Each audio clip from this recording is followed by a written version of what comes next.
wondered where I've been for the last 2 months, I've been reading every single book in The Sims 4. And what did I learn? Honestly, a whole lot. Some parts are quite emotional. I decided to do a deep dive into every single book in The Sims 4 because the descriptions are messed up. They're also really fun. And some of them quite boring. But I wanted to find a way to make it interesting for you. So I've designed a cover for every single book in The Sims 4, using things in The Sims 4, and then printed them out in real life. And behind me is every single book. The total amount of books in The Sims 4 is 290. So we might be here for a while. You might want to put the kettle on. Might want to get acquainted. If you haven't watched one of my videos before, I am Jessie. I did have bleached blonde hair last time, and I no longer do because I dyed it. Belt. Before we get into that, here is a word from our sponsor. Thank you to Samsung and the Odyssey Neo G9 for making this video possible. I'm actually using it right now as I record this. She's a mammoth, of course. My favorite thing about this monitor, which actually took me aback at first, was how immersive gameplay is on it. The 1000R curvature is actually inspired by the human eye, and the sheer size of it can expand your gameplay ideas so much. It's perfect for managing a multi-family household or building a giant lot because you can see and engage in so much. It makes it so much easier to handle. And it also just makes you feel at one with whatever game you're playing. You feel like you're part of the neighborhood and you're part of the stuff that's going on around you. I feel fully submerged into whatever I'm playing. The quality of it is astronomical as well. It's a 57-inch with a 32:9 resolution, meaning it's great for gameplay, but also it's so good just for daily tasks. And this monitor makes it so easy because I can have everything up and access everything at one point. I can view and work on so many things at once. So it's increased my capability to work as well. Thank you to the Samsung Odyssey Neo G9 for sponsoring this video. Now into the video. Welcome everybody to the toddler section. You might be thinking, oh Jessica, you really look like my teacher in nursery. And that's what I'm thinking as I'm looking at me right now, because I did specifically dress up as my nursery teacher that I had in nursery. We all pretend that we're all sat on a carpet in primary school and we're going through the books that we've got delivered for class. It's unhinged. The first category of books I'm going to call general toddler books. We have 4. Starting off with the first one. Pretty boring one to start off with, I'm not going to lie. Nothing really that crazy happens in the plot. We've got A Good Night's Moon by Derek Macmillan. Nice, sweet book. Yes, I designed the cover. I designed the cover of all 290 books. That's where I've been for the past 2 months. Manipulating things in The Sims to look like the title of the book by Derek Macmillan, 20 simoleons, as are all of the books in the toddler category, which is surprising to me because the rest of the categories aren't like that. Silly. This book will spark imagination and make them wonder if the moon is in fact cheese, a banana, an egg, or even a sponge. That's a bit too silly for me, Derek Macmillan, okay? But the reason that I picked this book first is because this is unique in the fact it's the only one that has an author. The rest of the books are authorless, which is what it means when a book doesn't have an author. It doesn't have an author. Derek is the only one. He did say this book will spark imagination, and it sparked my imagination. I think that Derek is a murderer. Say it again, slow. I was going to say he's murdered all the other authors, but wrong. Even if you're an author and you get killed, I'm sure that your name will still remain on a book. And actually, if he wanted the recognition through murdering them, stealing their works, he'd probably put his own name on it. Maybe it's all AI generated. I don't know where that came from. And honestly, it's not the first time I accuse someone of murder in this one segment. Reality of it, Sims team probably just forgot to add the names in, but that is not what entertains me. I like to think that Derek Macmillan is a murderer. Source? It came to me in a dream. Every time I murder a sim, I'm like, that's literally so Derek. He inspires me.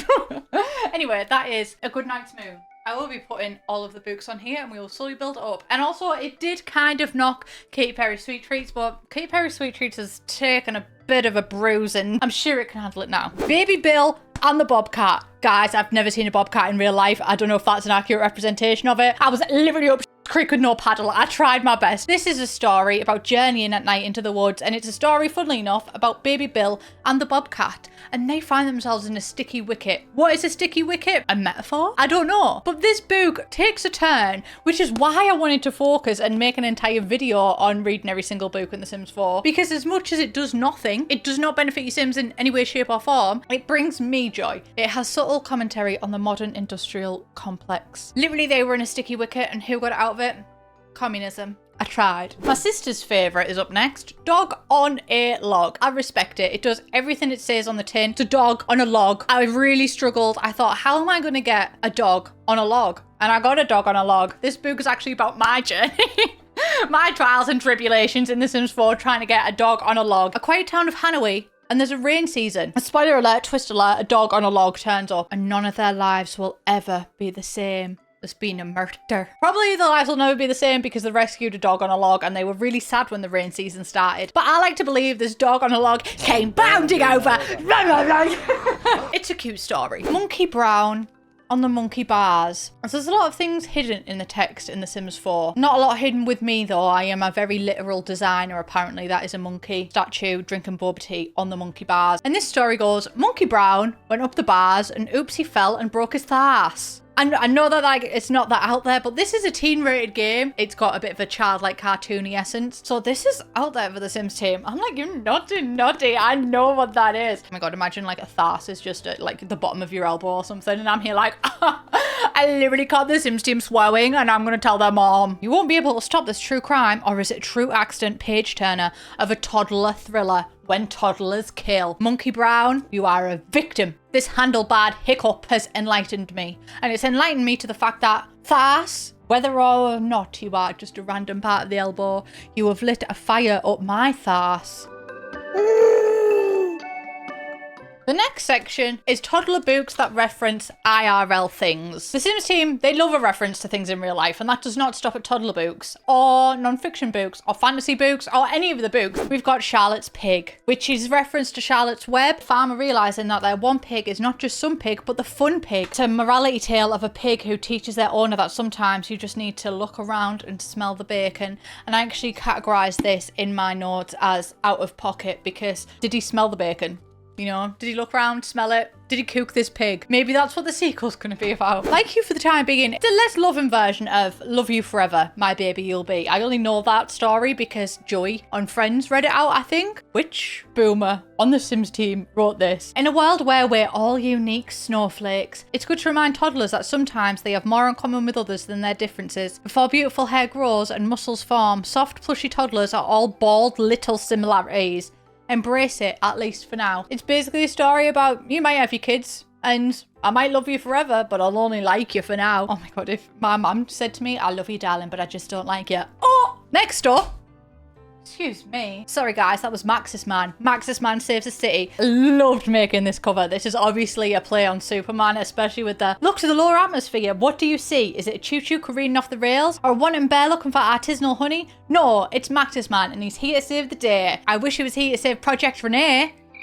Please, Maxis Man. Maxis Man saves the Sims 5. Thank you, Maxis Man. We've got a story about little Antonio who's been through blistering winds and scorching deserts in order to save and find Princess Plumbob. With cherry red emotions, he fumes that she isn't in the castle, but is in another. Princess Plumbob, everybody playing her, get Life 360 on your phone. Or at least send a message. This is a miscommunication trope. But I think this is a play on Mario. I think it would actually genuinely be classed as a little bit of a legal crime, and I think that the Sims team would face persecution if they were making their own custom toddler books and did not mention Toy Story in any way, shape or form. Thankfully, they are free from that. They will not be sued today, my guys. We've got Toy Tales. Imagine a world in which the sandbox isn't just filled with cold, lifeless toys, but vibrantly alive with ones that speak and emote. It's all here in Toy Tales. A heartwarming story about how a young girl's toy tells her how to reach for her dreams. I know this might be making you think of Toy Story, but that one specific thing, just filled with cold, lifeless toys, reminds me of a hair ad that Cheryl Cole did in the 2010s,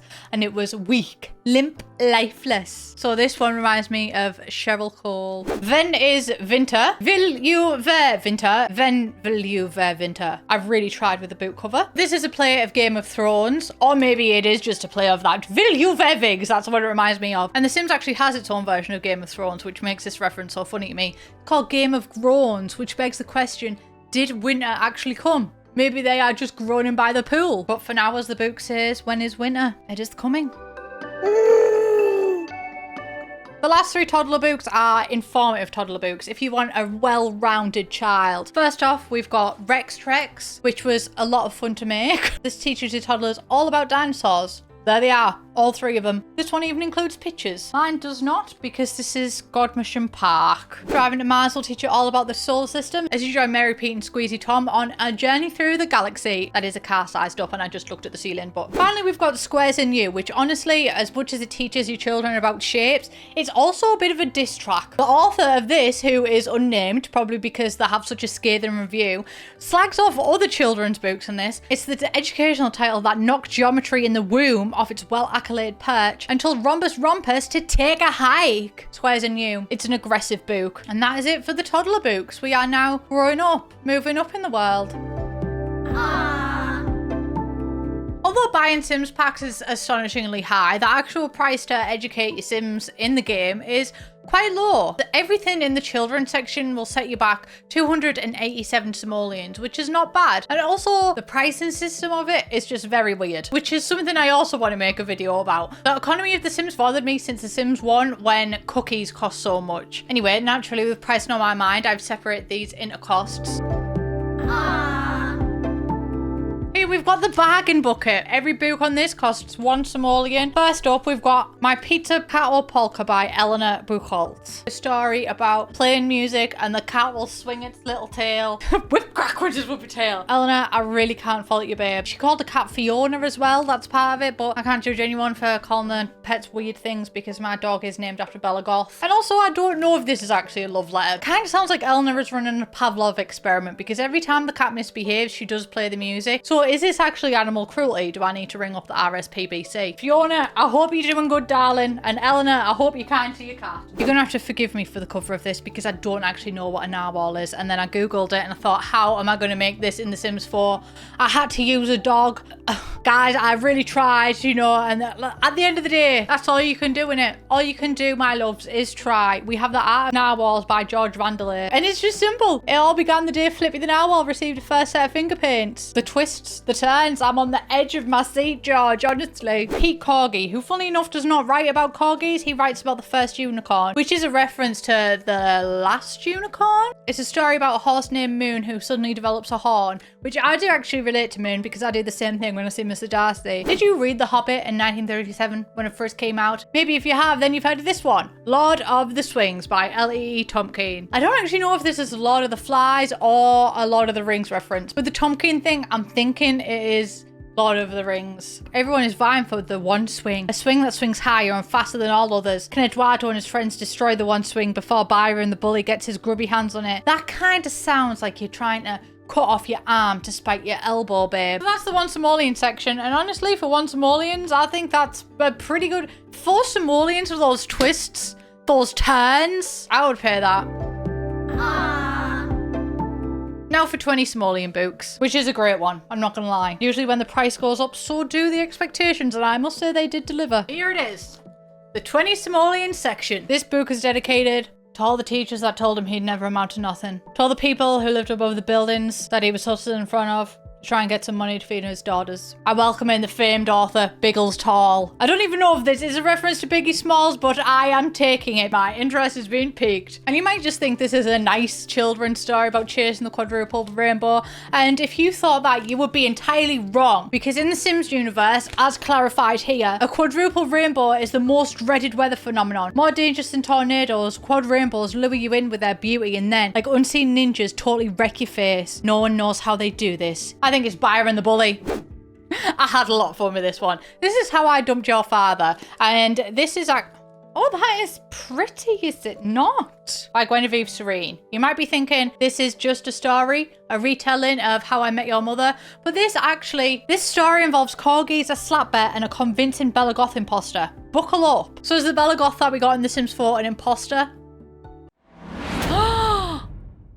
Bella Goth we have in The Sims 4 is an imposter. But Bella doesn't have a corgi. Well, she wouldn't if she's convincing, would she? Well, I think I've just found out a real big bit of law. I'm sitting on a bad boy piece of information. I didn't even notice that when I was writing the script. I mean, I read it, but it kind of just went, Bella Goth imposter, oh, store that away. And now that I'm reading out loud, I'm like, The pieces, they are coming. I connected the two dots. Here it is, proven. The Belagoth in The Sims 4 is a fake. I'm loving the lore that we're getting in the book descriptions, but I kind of wish that lore was kind of included in the family descriptions. That would just take it to the next level, you know? Have you ever had your sim child suffer from self-doubt? Have you ever had them compare themselves to other sims and they come up short? And have you ever wanted to really cement that feeling and make sure they grow up to be the worst sim ever and then use them as a plot device? Have them read The Little Train That Couldn't. This will help prepare your child for a life of obstacles, disappointment, and ultimately failure. A somber reminder that there are only winners because there are losers. I think this is a very important book that all of your failures should read. Obviously, this is a reference to The Little Engine That Could, but made in The Sims. And this is The Little Train That Couldn't. And he really couldn't, guys. He really couldn't. I will be reading this to my disappointment, so they're gonna bang in a second. Yep, not psychic, guys. My grandma thought I was psychic. She's got the gift. She's sensitive, that one. She's got the gift. And it was actually just autism. We actually have our first series. I know that I've joked that like, oh, maybe in book 2 they'll do this. But guys, we actually have our first series. And this is a play on Spider-Man. Instead of Peter Parker, it's Peter Barker. And it's also, funny enough, written by a wolf, which I think is really good. In Peter Barker's first moon, he takes a wild lunar adventure, making new friends and discovering the mysteries of the night. Love that for him. Another Spider-Man reference. Peter Parker's Homecoming Hijinks. The description of it doesn't really say much. Then we've got Peter Parker's Camping Conundrum, which also it takes another turn because then in this one, it's not so much referencing Peter Parker as much as it's referencing Percy Jackson. For Peter Parker and his friends, that means getting ready for Camp Moonwood, but it doesn't take long for things to take an unexpected turn. And then finally, I think they just said, F it, balls to the wall, Peter Parker in space. He's a successful kid. That kid's done more than I've done in my entire life. Peter, are you tired? Taylor Swift's new song, Peter, is actually about Peter Parker. I feel like this is where some of the devs get to shine, and it's in some of the more hidden things. And for me, that just shows the passion even more because most people probably aren't even going to read the backs of these. I mean, I am doing an entire video on it. I've actually wrote 30,000 words about it. The effort and thought that's gone into like link up the series all together and just make a 4-part series and have the name be A Wolf. I love it. It fills my heart. It makes me really happy. Aww. 4 more books remain in the children's sections, and these are on the higher end of the spectrum. Not the autistic one. Sorry, I've mentioned autism like 30 times. I know some people don't like that, but I do have it. The price spectrum. And is it really a children's section if you don't include a pirate story and the threat of scurvy? And that's exactly what we find in The Adventures of Pink Ruffles by Ace Montague. Vitamin C infused cotton candy kept the crew free of scurvy and teeth. Love that for him. Actually makes me feel disgusting a little bit. And it makes me disgusting in the Victorian times and Tudor times, thinking about how much sugar people consumed. A lot goes on in this little ticker, you know, it's just constant. Honestly, the idea of the miasma theory almost sounded, well, it was proposed to be correct at that time. But the thought of the miasma theory, people being like, well, I'm not being funny, but this shit stinks and I'm getting infected off it, so I must be infected because it stinks. I'm like, I get the logic, but I'm so stressed for yous and yous are all dead. So who gives a shit about scurvy? We're all gonna die anyway. That's the adventure of Pink Ruffles. Straight to the creme. Next we have another adventure, The Travels of Raimundo. Really straightforward one. Thank you, Peaches Doria. Raimundo stores himself to a blimp and pilots it into the stratosphere. Imagine reading this blurb and thinking, how am I supposed to represent this in a picture to show people? I'm sorry to this man. I'm sorry to you, Raimundo. He's on a live edit object of some cement block that I found in debug. I just didn't know what to do. He's got some pipe, so it makes him look like he's strapped to it. Guys, I really tried, okay? Different kind of one now, but I wanted to include all kinds of books and every type that you could buy in the game. We have the private journal. This one is 28 simoleons, so it's more than the Adventures of Raimundo. It's more than getting tied to a blimp, but this is the private journal. It contains secret dreams and wishes. Snooping siblings, keep away. There are actually 3 of these in game as well. White, pink, and teal, but I just made a red one because mine is... This is my favorite color. And then finally, the most expensive children's book, a whopping 65 simoleons, is Where the Boardwalk Ends by Shelley Silverman. This is a reference to Where the Sidewalk Ends, not that I've read it, but Where the Boardwalk Ends is a brilliantly light-hearted collection of poems that proves that a kid's life is a day at the beach. I'm sure kids would absolutely love to pick up a 65 simoleon poetry book. I'm sorry, Shelley Silverman, I just don't think I'm a fan of this one. And there we have it. That is the toddlers and children's sections all done. There's been some harrowing times, there's been some good times, but it's all been pretty tame so far. The fiction section is my favourite, which I actually think is up next. So I will see you then. Thank you. Thank you for joining me, class. POV, I'm your primary school teacher. Boys, sometimes I just wish that I could do it. I just couldn't deal with the parents. I just love the kids. Okay, thank you for joining me. I will see you in the next section. Welcome to the fiction section. I have decided to dress as an elf for the fiction section, even though only a small part of it is related to fantasy, but that small part is enough to have me text my niece and say, please can I borrow your elf ears? And borrow them I did, and here I am. She was a fairy. That's what I'm dressed like today. If you notice sweat patches throughout this video, I'm a very sweaty person. Even if it was snowing outside, my armpits would go. Anyway.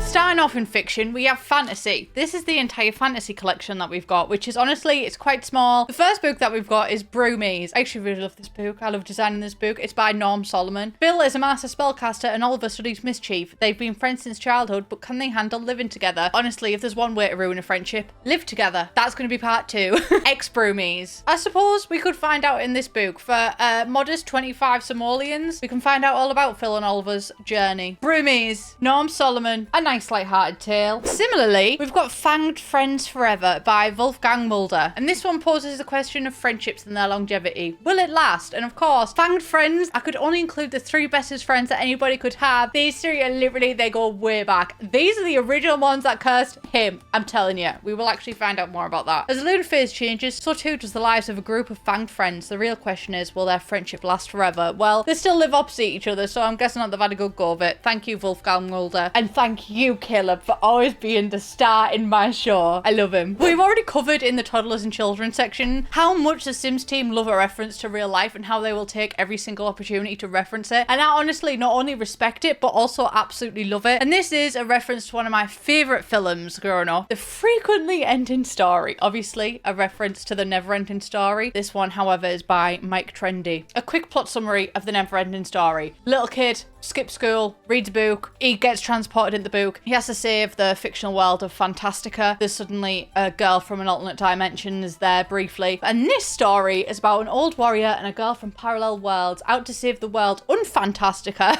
Bit on the nose, and I love it. From an inexplicable power known as the something. In The Neverending Story, it's known as the nothing. The tale becomes gradually less realistic and frustratingly almost comes to an end on every page. Bloody hell, it is The Frequently Ending Story. Anyway, that was 20 simoleons, and you know what? I would pay that. Even just this experience right now, I've had a great time. Thank you, Mike. Next up, we've got the Game of Thrones references that I referenced in the last one. I mentioned it. The first one that we've got is A Game of Groans by Greg QQ Vartin. The way that the Sims team will avoid copyright never fails to astound me. This is an epic fantasy series of feuding kingdoms, fascinating characters, and the complex power struggles to control those kingdoms. Characters groan as one by one they perish, and with the plethora of viewpoints, interwoven storylines, and plot twists, you too will groan as you try to keep it all straight. I don't know how much of an accurate reference to Game of Thrones that is, because I've only watched one season and promptly forgot about it. And based on the way that it ended, probably a good thing that I didn't finish it. And based on the way it ended too, that's probably why this one is called A Game of Groans. And I know about a cup, and I know that Joffrey's a bit evil.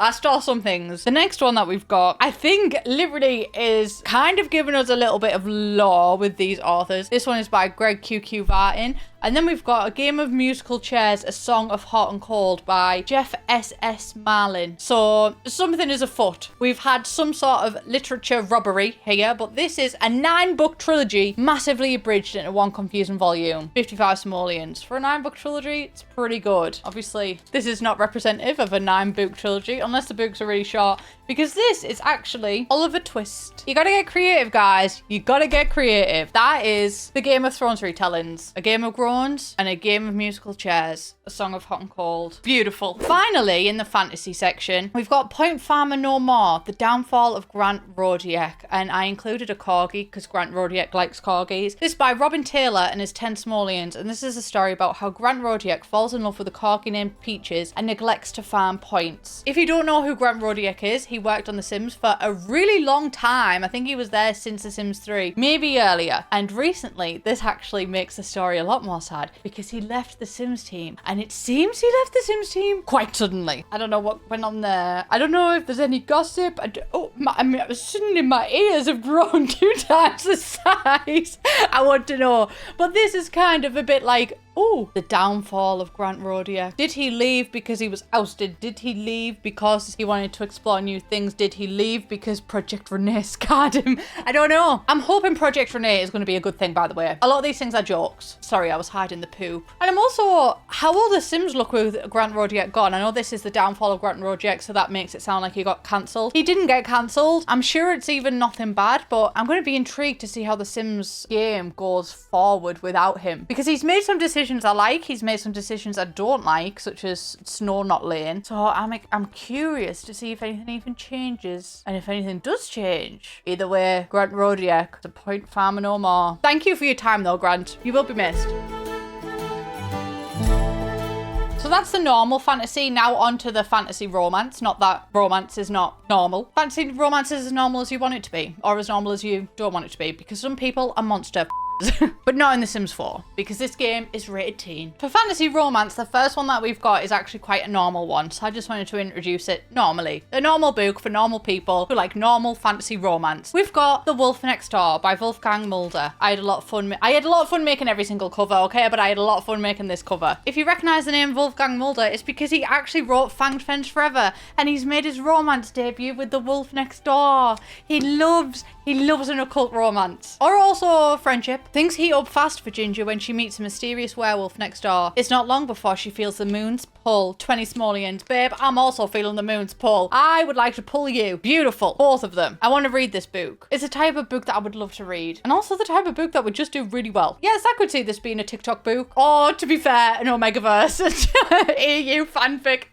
Either or. Thank you, Wolfgang, for your contribution to society. Then things start to take a turn. Listen, the fantasy romance in real life is a little bit, you know, there's some questionable things there, right? There's some things in fantasy romance that are very much, yep, this is fantasy romance, you know? Here we've got Wands of Desire, which already is a euphemism, and it's wrote by T.R. Ashy. Trashy, if you haven't got it already. Unfortunately, though, here we've got an age gap trope, which I'm not 100% on. No, I'm not keen on that one. Like the homophobic dog meme, but it's just not keen on age gaps. Julie has always been cold when it comes to showing her feelings, but can a dashing older spellcaster melt her heart? Magic is in the air in the first novel of this 43-volume romantic series. Is that 43 a reference to the age gap? I hope not. How many possible storylines could we get of Wands of Desire? How many ones are even left to be desired after 43 versions of a book? This hits every single trope. In here we've got amnesia, we've got pregnancy, we've got empreg. This one's got everything in the entire 43 volumes. Wands of Desire. Tell you what, I may not agree with the premise. I may not agree with the age gap, but I can't help but compliment the dedication to the plot. Guys, you may have heard me talk about how much Twilight absolutely shaped my teenage years and also the entire way I played The Sims 2. You may have heard me dabble in that before. You may have heard me mention it once or twice. The Sims has also kind of been shaped by Twilight in some ways.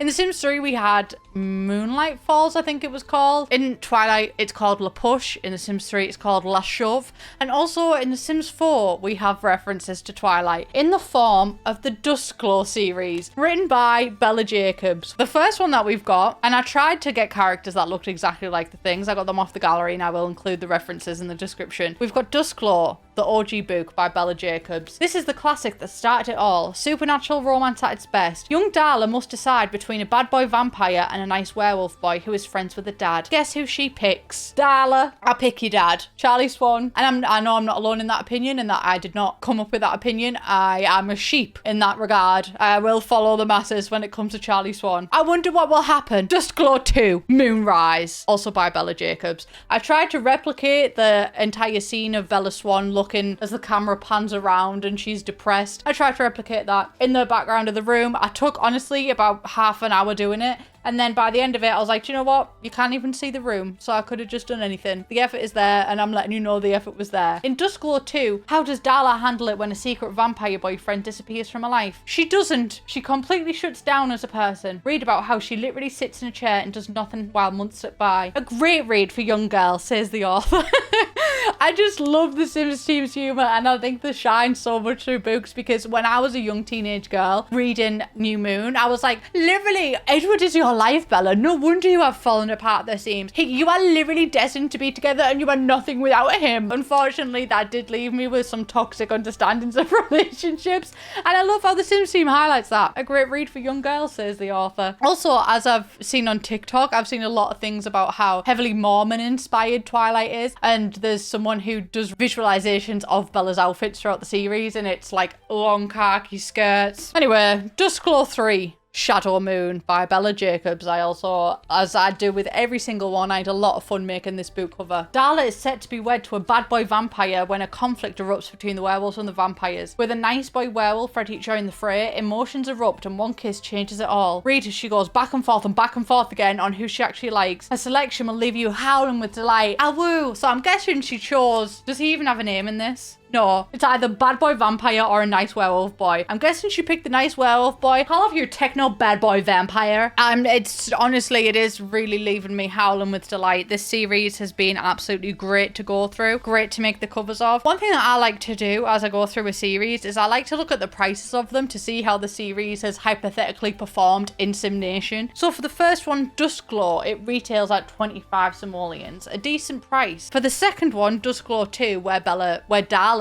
sits in a room and just pines all day, retails for 30. So the Sim girlies, they will have really liked this one. Bella Jacobs, you're moving up in the world. But then Duskglow 3, where she picks the nice techno bad boy werewolf good boy, goes down to 20 simoleons. So Bella Jacobs, you may have won the battle, but you did not win the war, babe. Apparently the second one's the only one worth reading. I don't know if I've ever mentioned it. I'm really quite subtle about it, actually. I don't like to bring them up a lot. I'm quite low-key about it. When I have an interest, I like to keep it to myself, and I don't like to let you know about it at every opportunity, and I don't have it be the only thing that I talk about. I'm quite well versed in like a variety of interests, and you know, I'm kind of aware of when I'm overwhelming people with my interests. So I've never really mentioned it. I've kept it quite close to my chest, but I'm a huge fan of Pride and Prejudice. I don't know if you've ever watched it. 2005 version starring Matthew McFadden. The Sims team done this for me. In The Sims 4 we've got Pax and Prejudice, and it's absolutely amazing. This is by Wolfgang Mulder. He's done it again. My favorite author, Wolfgang, I love you. Again, just as a reminder, Wolfgang is also the author of The Wolf Next Door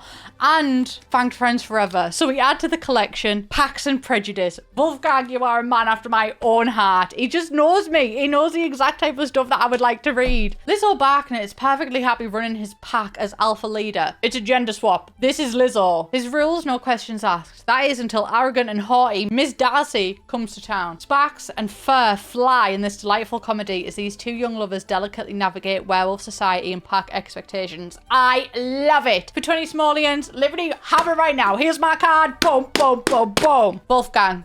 I am Wolfgang. Imagine these books just aren't even in The Sims 4 and I'm just like, werewolf ague. Have you heard of Bride?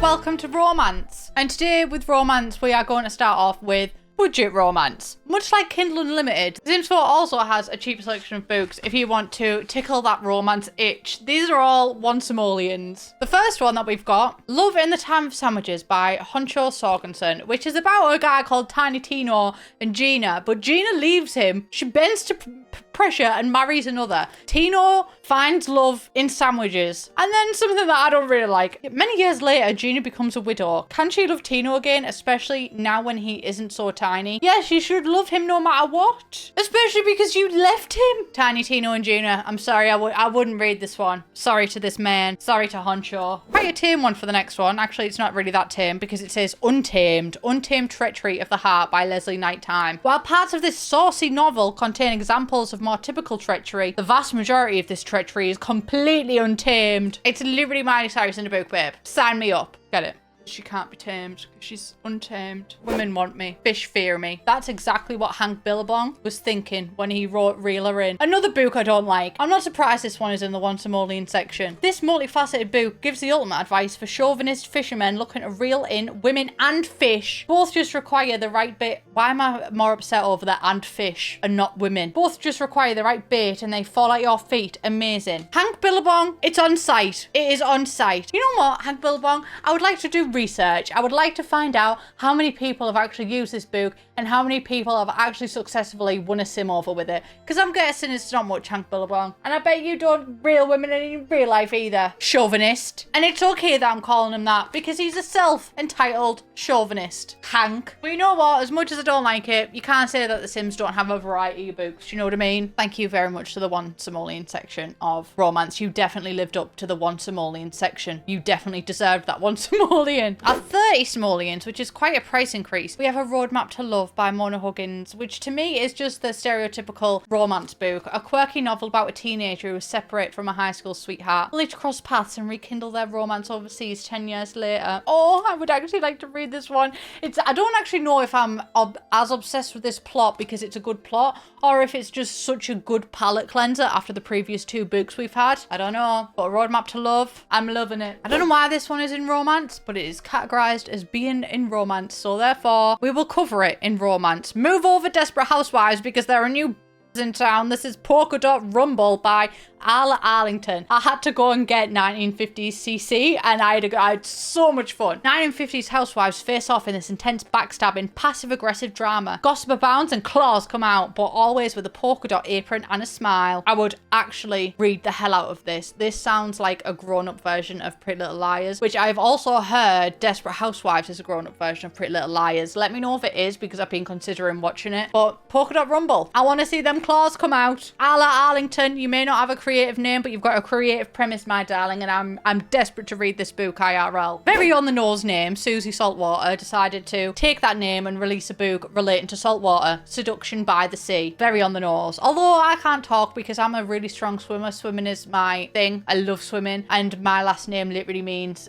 son of the hound of the sea, so it's a fun bit of information for you. But this is the perfect blend of passion and paragraphs. Love it. So it's basically smut. Seduction. Smut by the sea. Thank you, Susie Saltwater. All in all, those are quite tame, but there are 3 things that you can guarantee in life. Death, taxes, and that a romance book will include smut. Even in the Sims game, which is rated teen, they deliver. Mary Sue Arthur has wrote 12 or so swatches of Woohoo, and obviously I had to include the Woohoo bed. Sims 1 doesn't work on my PC though, so I couldn't do the actual one. I had to do the Sims 4 one. Love, passion, unconventional uses for household objects. EA Games. Challenge everything.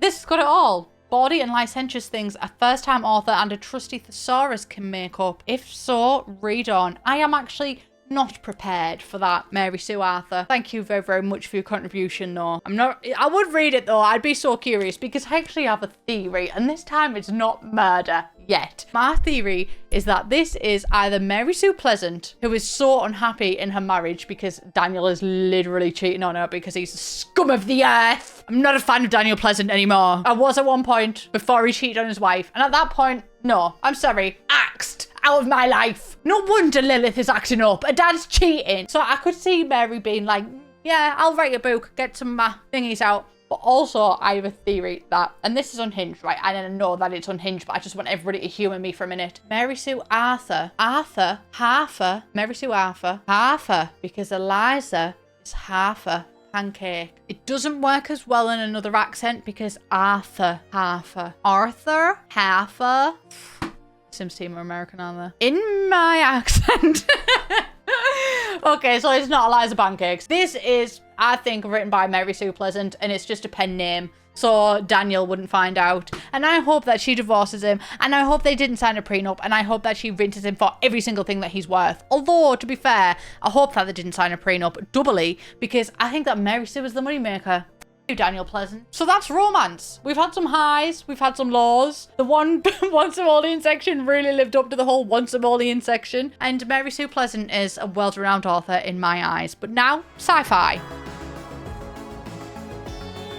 The first book that we're going to introduce in sci-fi is A World Without Magic by Peeta K. Dark. And this is introduced by saying that Peeta K. Dark is a world-renowned sci-fi author. And I just want to stop us there because this, first and foremost, this book is a liar. Peeta K. Dark is not only not a world-renowned sci-fi author, he's not even a world-renowned author. This is his only book. Unless this is a re-release, he's not a world-renowned sci-fi author, and his book, A World Without Magic, brings to life a terrifying alternate history where magic never existed. I'll give it a miss, Peeta K. Dark. I can't trust you and I can't trust your plot. 25 simoleons. Maybe I will give it a read. Actually, It is quite an interesting premise because in our world, magic doesn't exist. Obviously not. Oh, maybe it does, you know, I'm not doubting. I am doubting though. I wish it did. Like, literally, if magic existed, I would be so over the moon, but I just don't think it does. But in the Sims world, magic does exist. So it's really interesting that his book is a world without magic, because it's just wake up, you go to school,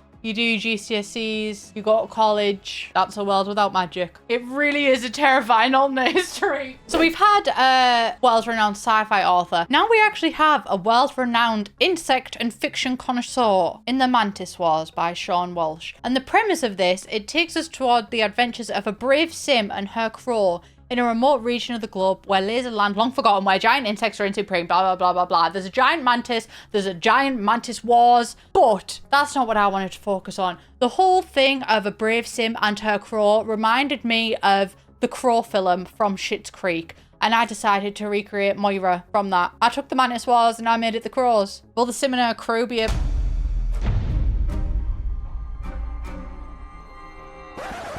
Guys, actually...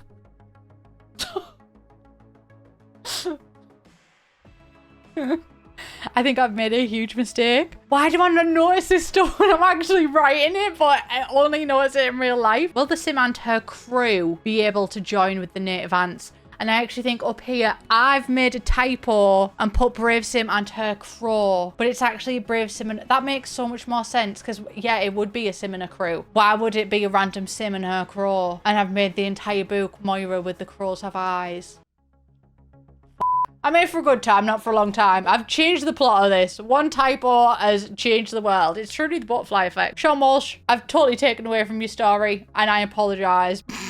Worth it. We're actually quickly running out of room. Atlas Hugged is based on a real-life book called Atlas Shrugged by Ayn Rand. I'm going to read out a summary of the book just so I get it 100%. America is going socialist. John Galt explains the brilliant inventors and industrialists that they are being enslaved and invites them to vanish and relocate to his hidden valley. Civilization collapses without them. People starve. The heroes return to begin again with a corrected constitution. Summary by Anthony Ibbott and Quora. That's a summary of that. And honestly, I'm not going to go too much into it because my entire understanding of collectivism, nihilism, and a lot of philosophical things is very surface level, so I don't know that much about it. Also, I'm not going to go into it too much because the plot of Atlas Shrugged is nothing like the plot of Atlas Hugged. I think they've just yoinked the name and thought that's funny, and you know what? It is funny. Atlas Hugged by Ryan Brand. Why shrug when you can hug? Illuminating the idea that sharing is caring. People learn that ruining things in the future doesn't matter when you're happy now. I suppose it is kind of similar because it's the idea of collectivism. Sharing. 25 simoleons. It's fun. The Chronicles of Rodiak by Dominic Van Diesel is a play of the Chronicles of Riddick and also a play on, for some reason, Van Diesel. I don't know why. But this follows the anti-hero from Total Dark who blasts off to a strange new world, encountering an alien race that seems to have a lot of questions for him. I don't know what Total Dark is. I couldn't find anything in the game about Total Dark, so I don't know if he is the anti-hero. I don't know if Total Dark even exists. Interestingly enough, though, this is not only a reference to the Chronicles of Riddick. The Chronicles of Rodiak is another reference to Grant Rodiak, who we've covered with the... what's it called? Point Farmer No More. That's a reference to Grant Rodiak, and this is also a reference to Grant Rodiak. I don't know if Grant wrote all of these. Is it a self-insert? It potentially could be, yeah, but that is the Chronicles of Rodiak, and also aliens. I've got to include Bella. I gotta do it to her.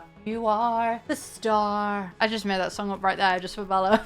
They love a reference to in real life things. They really do. And I eat it up. The Sauntering Dead by Sin Hartley. The dead have returned and they are in no particular hurry to eat your brains. Well, it seems like they're quite friendly about it. Someone on the Sims team is really into dystopian literature or is just really into what teenage girls like, which honestly, if you working on the Sims team, you're probably going to have to be quite involved in that because, guys, I'm not a teenage girls just love The Sims. I was a teenage girl. I was previously a teenage girl and I love The Sims. I am now a 28 girl, woman, really, by any stretch of the imagination, soon to be 29, and I still love The Sims. And also, I am just starting to read The Hunger Games, which is what these two books are based around. Unlike Duskglow, these aren't a series of books. They are completely separate, apparently, and they're also wrote by different authors. The Gluttonspiel by Thomas Hinkle. In a post-apocalyptic city, 9 teenagers are chosen at random from their cave communities to eat until they are stuffed. Then they waddle onto the field of terrors and fight to the death. Why? The future. That's the Gluttonspiel. 10 simoleons. Fun. And then Zane Trollins,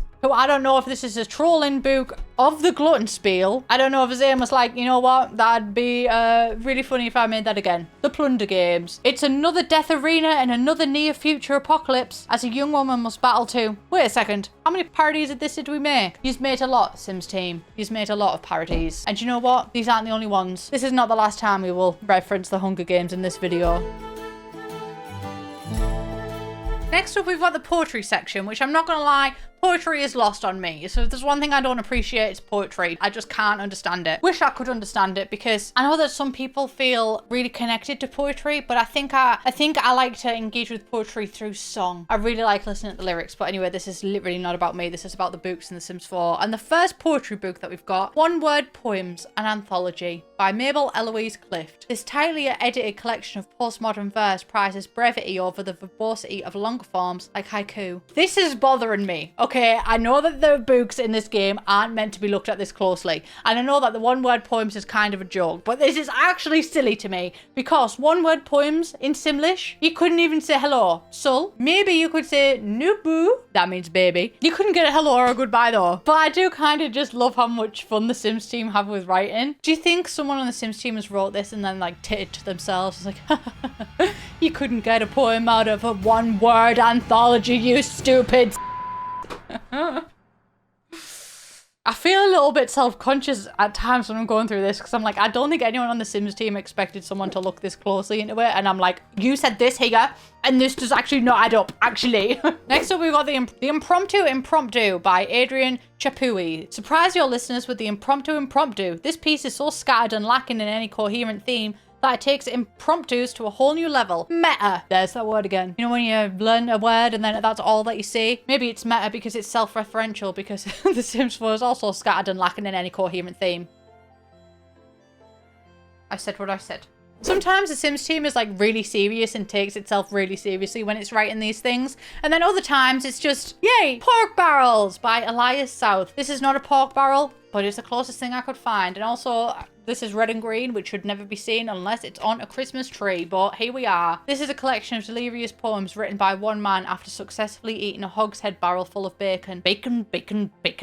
Not to be mistaken with the political manifesto of the same name. Canonically, in The Sims 4, there is a political manifesto called Yay Pork Barrels, and if it's referenced here, then I'm gonna go out on a limb and say it's successful enough to be noticed, you know? If Elias House can sell his book for 25, but has to have a disclaimer that, hey, this is not the political manifesto that you've heard of before, I would vote for it. I also just love the idea of a man that enjoyed a bowl of bacon so much that he was like, this is bringing me to write. Like, I just have to put pen to paper all of a sudden. The pork barrel was nice. I could have ate it twice. That's it. That's the entire poem. Anyway, Elias. Yay, pork barrels. I agree with you there, son. I'm going to say this one quickly because it's a tongue twister. Which Bewitch by Professor Toot. I don't know which part of the book I enjoy the most. The name or Toot. That means fart. But which Bewitch which? Which witch did switch my witch? A bewitching switch does make my eye twitch.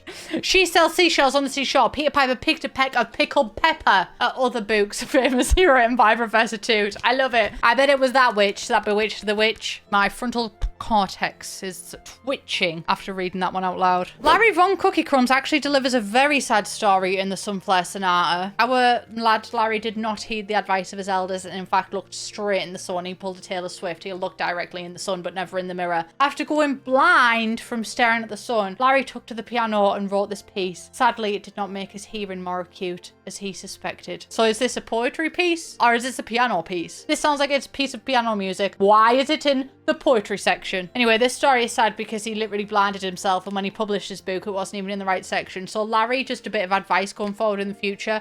If you ever get an idea, just do the exact opposite of that. If you ever see your life taking you on one path, run, duck and cover and go the other, because things aren't working out for you. Although you got it published and it's 30 simoleon, so life's not all bad. Finally, in poetry, we have a little bit of a rude reference. The Sims team love a reference to Wicked Whims. and 50 Shades of Grey. And this one we have 50 Shades on My Windows by George Vanderlei. One is light grey, another is slate, and there's a charcoal one. Two others are light black and a dark white. That's not 50 Shades, George. I wish we had 50 Shades of Windows in the game, you know. Fortunately, we do not, so this is poetry, but it also belongs in the fiction section. Thank you, poetry. We had fun. Unfortunately, a lot of it was lost on me. Mystery section is a big one. Lots of mysteries to have and uncover. It's a hefty category. I didn't know that mystery was such a coveted, well-wrought section in The Sims 4, honestly. But before this, I didn't even take that much notice of the books. It's only because the blurb of one had me really thinking. I was like, maybe I should explore this more.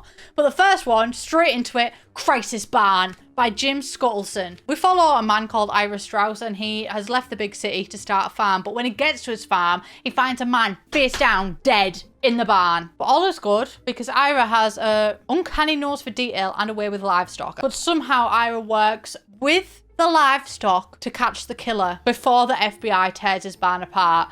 This sounds to me like Ira Strauss is actually the killer, and he's like, let me just find and frame someone before the FBI look into my barn, which, by the way, has murdered bodies of like 1 million Sims. And apparently he's a humble family man, but where are his family? He's murdered them. They're in the barn. And does he actually end up catching the killer before the FBI tears his barn apart? We don't know. Despite the fact it says it's first in the epic Ira Strauss mystery series, it's only one simoleon as well. Despite all that, we actually don't have a sequel, so we never find out. And we never have a sequel, probably because he got arrested, because he's a murderer. You're the murderer! You might be wondering if I have a favourite author throughout all of these, and actually I do. I do have a favourite author, and that guy, apart from Wolfgang Mulder that wrote Pax and Prejudice, because that is my guy, but apart from him, Helmuth von Gluck is also one of my favourite authors. And he's wrote an entire fictional world in The Sims 4 called Hergstrom. And these books follow the mystery of Hergstrom. In the first one, 7 Course Death. Oh, I love it. It's a rainy night, an old mansion, a dinner party for the toast of Hergstrom's upper crust. It was meant to be a night of good food, drinks and parlour games. But when certain secrets are revealed, the party must contend with an uninvited guest. Murder! I love it. This is the first one in the series. In the next one, we've got M is for misdirected angst. Things seem fine in the small town of Hergstrom until the head of the Chamber of Commerce sends a vaguely worded email to a frenemy. Now the town is aflutter and M may soon stand for murder.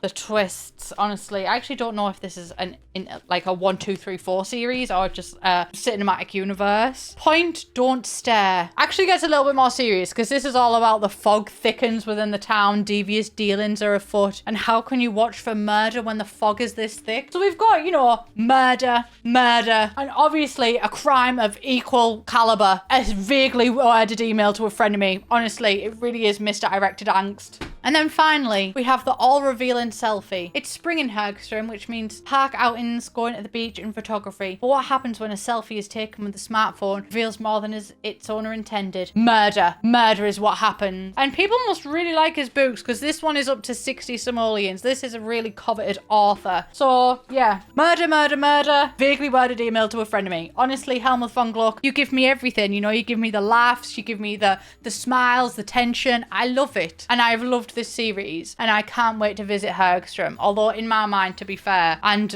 as I've put in the cover, Hergstrom is Winterberg. So goodbye for now to Hergstrom. Now we visit my ultimate top author once it... He's jealous because I'm literally going back to Wolfgang Mulder because he is my favourite author. Wolfgang Mulder, my favourite author, back once again with the occult books, The Werewolf Who Came In From the Cold. A page-turning mystery about a lone werewolf on the hunt for answers. The answers to what? Why are you alone? Why are you out in the cold? Is the answer in the warmth? I don't know. But I hope this lone werewolf finds his answers, and I'm sure that Wolfgang will be able to deliver them because you are my favourite author. And I don't care if he puts up a fight about it. Next up, we've got the Bladder Games. I actually have the wrong cover for this one. I apologise, but I expected this. I made 290 books, and I'm okay that one so far has had an issue. But this is the Bladder Games by Island Hatchley. 25 simoleons, which is once again a reference to the Hunger Games. 30 Sims are locked inside a giant mansion with no toilets. Who will come away clean? Is this a Call Me Kevin video? It potentially could be, yeah. You might have heard of a series of unfortunate events. It might have even shaped your childhood. You might have really got into the book series. And then when it came out on Netflix, you might have been like, oh my god, this is the perfect thing for me. Well, if you are into that kind of stuff, look no further because The Sims has delivered. Can we read the series of unfortunate events? No, we've got a series of unfortunate events at home. Lucas Dark and the increasingly unlikely series of coincidences. This gripping mystery tells the tale of Lucas Dark, an exceedingly attractive author with nothing left to lose but his mind. Written by future award winner Lucas Dark. But wait, that's the main character's name too. What a coincidence. There's a reason this is one simoleon. It's because this is Lucas Dark. It's an autobiography. It's literally a self-insert character to the franchise. I know a lot of authors are guilty of this, but never as obtuse as this. This is the confidence I'm trying to have in 2024. I want to be, like, to describe himself as a future award winner. Yes. Anyway, he's guilty. I don't know what he done, and I don't know what the increasingly unlikely series of coincidences were, but this man is guilty. All of them. To the stocks. We've got the book that the Bladder Games cover is actually of. The Night the Moon Forgot to Shine by PJ Ranches. It's the gripping first installment of the Ranches family series. A young Sim girl ventured into the wilderness alone on the night the moon forgot to shine. No one knows why she left. No one knows why she never returned. What they do know is that on some nights, the moon again forgets to shine. When it does, terrible things occur. The Ranches family has come to Granite Falls looking for a break from the pains of modern world, but their pain has only just begun. I think this is a reference to the day that the earth stood still, but I've not watched that film. And I'm just not a film bro, I'm sorry. Also, is this another self-insert? Because this is PJ Ranches and this book is about the Ranches family. So is this like a Haunting of Hill House, Haunting of Bly Manor, whichever one it was, where they write a book about their own thing? I don't know. Will I buy it? 25 simoleons. You know what? The Night the Moon Forgot to Shine. I'd like to give it a read. I actually think... Sorry, in the last time that I recorded a video, I accused everyone of murder, and at this one, I'm making everyone guilty, and I'm sorry, but I've got the urge to say it again. PJ Ranches, you are guilty. What of? I don't know. Bullying the moon into not shining. He didn't let the moon get bejeweled.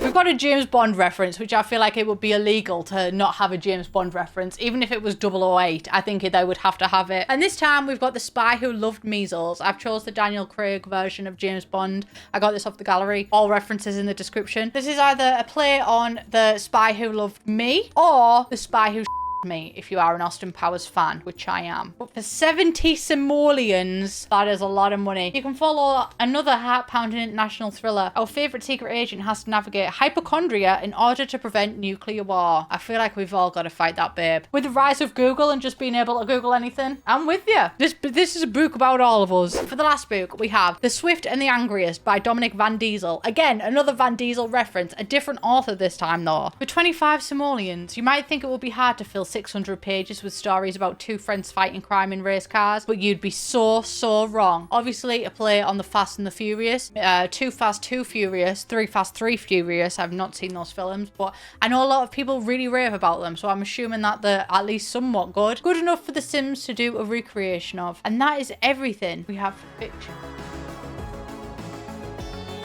Finally, we have the conspiracy section, which I feel like it would be a legal crime if I did not turn up like that guy from Strangerville, which is where most of these conspiracy books come from. Actually, when I say most, I mean all of them. First one that we've got is Why Are We Here? Which poses a brilliant question. Why are we here? I don't know. But thankfully, this book has the answer to it. It has the answer to all of life's greatest mysteries. The true reason you are stuck in this canyon. I know what you're trying to do, Sims team. You're trying to give Strangeville the same law that Strangetown had. And you will never have the same law that Strangetown had. She was too strange. She was too perfect. She was too beautiful. Strangerville could have been so good if it just had some reference to The Sims 2, but it just doesn't. It's like it almost does. It's like it doesn't dare to quite go there. We've got Crystal Vu's Secret Inventions. A book containing plans for all of Crystal Vu's top secret diabolical inventions. Most of these are probably out of date by now, but still worth a read. 20 simoleons. For 20 simoleons, Crystal Vu, I want to know your top secret inventions. Although making a book and publishing them probably doesn't mean they're the top secret. None of these have authors, so this might not even be Crystal Vu's book. We don't know who wrote these. Bella Goth, obviously. Bella Goth, naturally. Bella is a writer. She's an actress. She's a legend. She is everything to me. The Untold Mysteries of Strangerville. For 20 simoleons. The compilation of all untold mysteries of Strangerville. There are sure to be some we missed. Yeah. Like the reference to Strangetown. The cohesion of the law. Potentially. Next we have a fun one. Fortune telling for goofballs with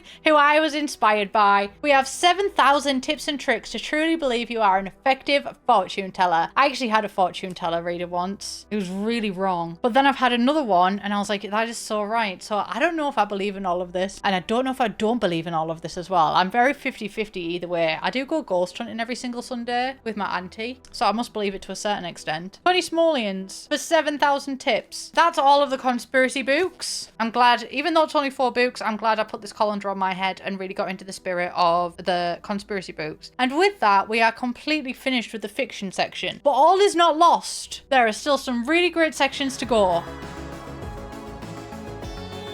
But wait, there's more. We're in our first unobtainable category. And you might think unobtainable sounds really illegal. Like, these are the banned books of the Sims franchise, and I totally could title the video that, but that's not what they are. Unobtainable books are basically either just books that your Sims can't use because they're designated for a certain purpose, or they're from something that was removed from the game. So it does get a little bit spicy later as well. They are not like the illegal books of the Sims franchise, just unobtainable. The first one that we've got is The End is Fear by Gene Damage. 20 simoleons. In this epic saga of post-apocalyptic survival, a child finds herself alone on a ruined planet with no one but a fish to comfort her. That's actually a really sad story. I don't know if gene damage is a play on words like Eugene's DNA damage, because it's post-apocalyptic, maybe nuclear damage to the... I don't know. But this sounds like a really sad book. And how does a fish manage to survive in a post-apocalyptic world? Then we have A Doll's House, which has no author. It's also 0 simoleons. This is an unused dollhouse book, which is fun. Follows the extravagant tales of Ariel the space pirate and her spunky lover. I don't like that word. In this volume, find the dollhouse of their dreams. Love it. Apart from that one word. Those are the 2 unobtainable books of the fiction world, but we also have a magazine. Now, I did actually make a magazine, but then I was like, how am I gonna... A magazine doesn't look like a book. So I have a real life magazine.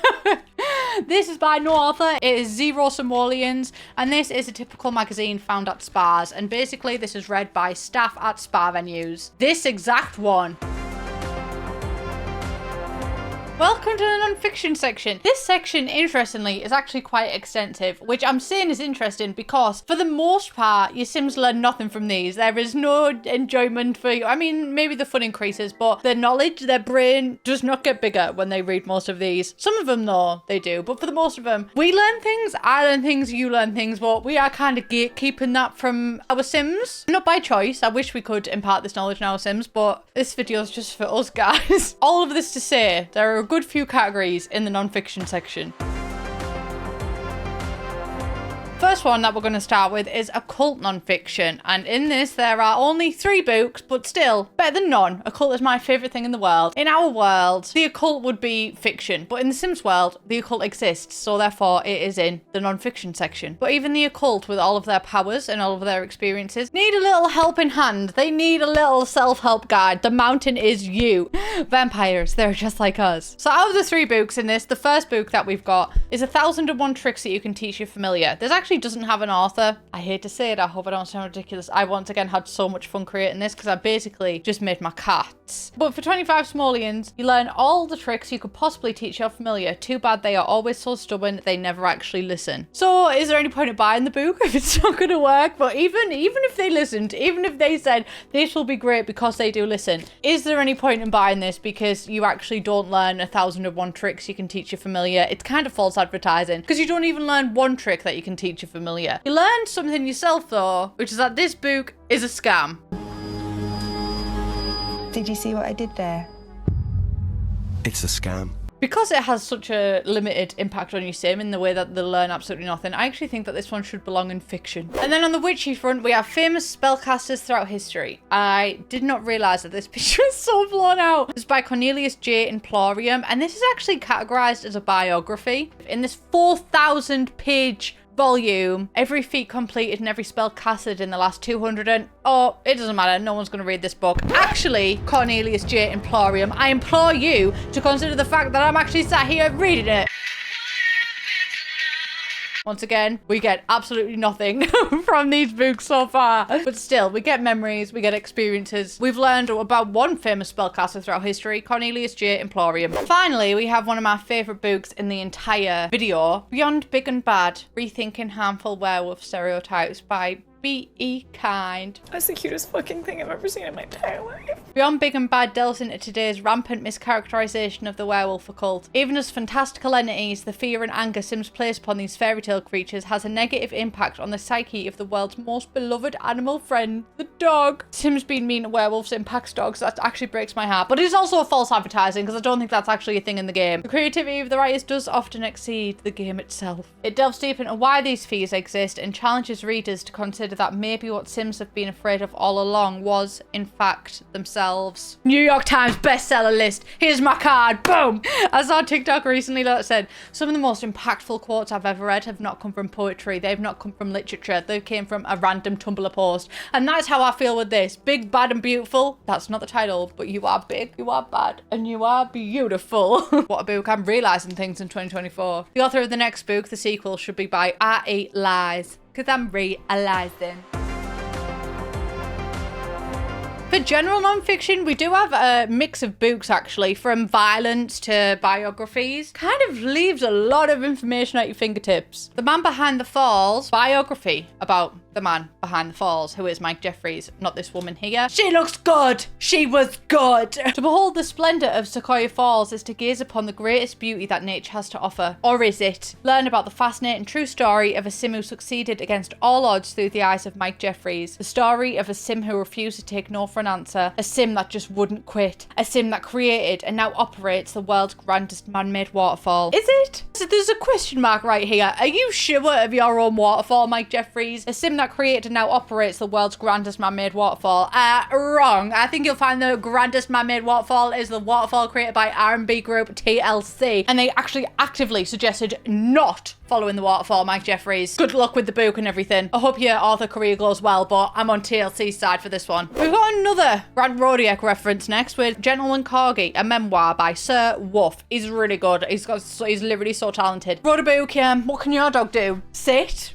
This guy's got a little top hat on and a little bow tie. Sir Wolf is the world's most gentlemanly corgi, a title bestowed by the Distinguished Canine Society. Never want to slobber or gobble his food, he always looks elegant in his top hat, bow tie, and well-groomed fur. And although it doesn't mention Grant Rodiak, I think this is a reference to Grant Rodiak because he has a corgi, and obviously we've had a lot of Rodiak and corgi references so far. It's kind of making me sad but his dog now is forever memorialized in The Sims, and that is beautiful. Some people are probably listening to this right now thinking, now shut the fuck up, Jesse, but I think that's cute. In a turn of emotions, that one was quite emotional. I would kind of flip the switch, how to seriously injure someone with this book by J.N. Brinley. The pen may be mightier than the sword, but no one expects the old book to the face. Go ahead, read it. That's right, lean in nice and close, schmack. You know, boom, it's kind of inspiring me, actually. A worthy price for the cause, straight to the point, useful information, can use this in your everyday life. It's informative as well as being multifaceted because it is once again a weapon. I've learnt a lot. Thank you, Jane Brinley. Brimley, I keep getting his name wrong. Now we've got Somewhere a Frog Just Learned How to Jump Rope, which sounds like such a nice childhood book. And then you kind of see that it's written by Emery Big Boy Carson. Are you a big boy, Emery? Did you give yourself that nickname? How big of a boy are you really? Are you the smallest man that ever lived? In a trio of satirical essays, Carson goes for the jugular, lampooning politicians, celebrity, and his own mother. Who hurt you, Emery? Was it mother? But for 25 simoleons, honestly, I want to hear about it. I want to hear about that strained relationship. Give me the gossip.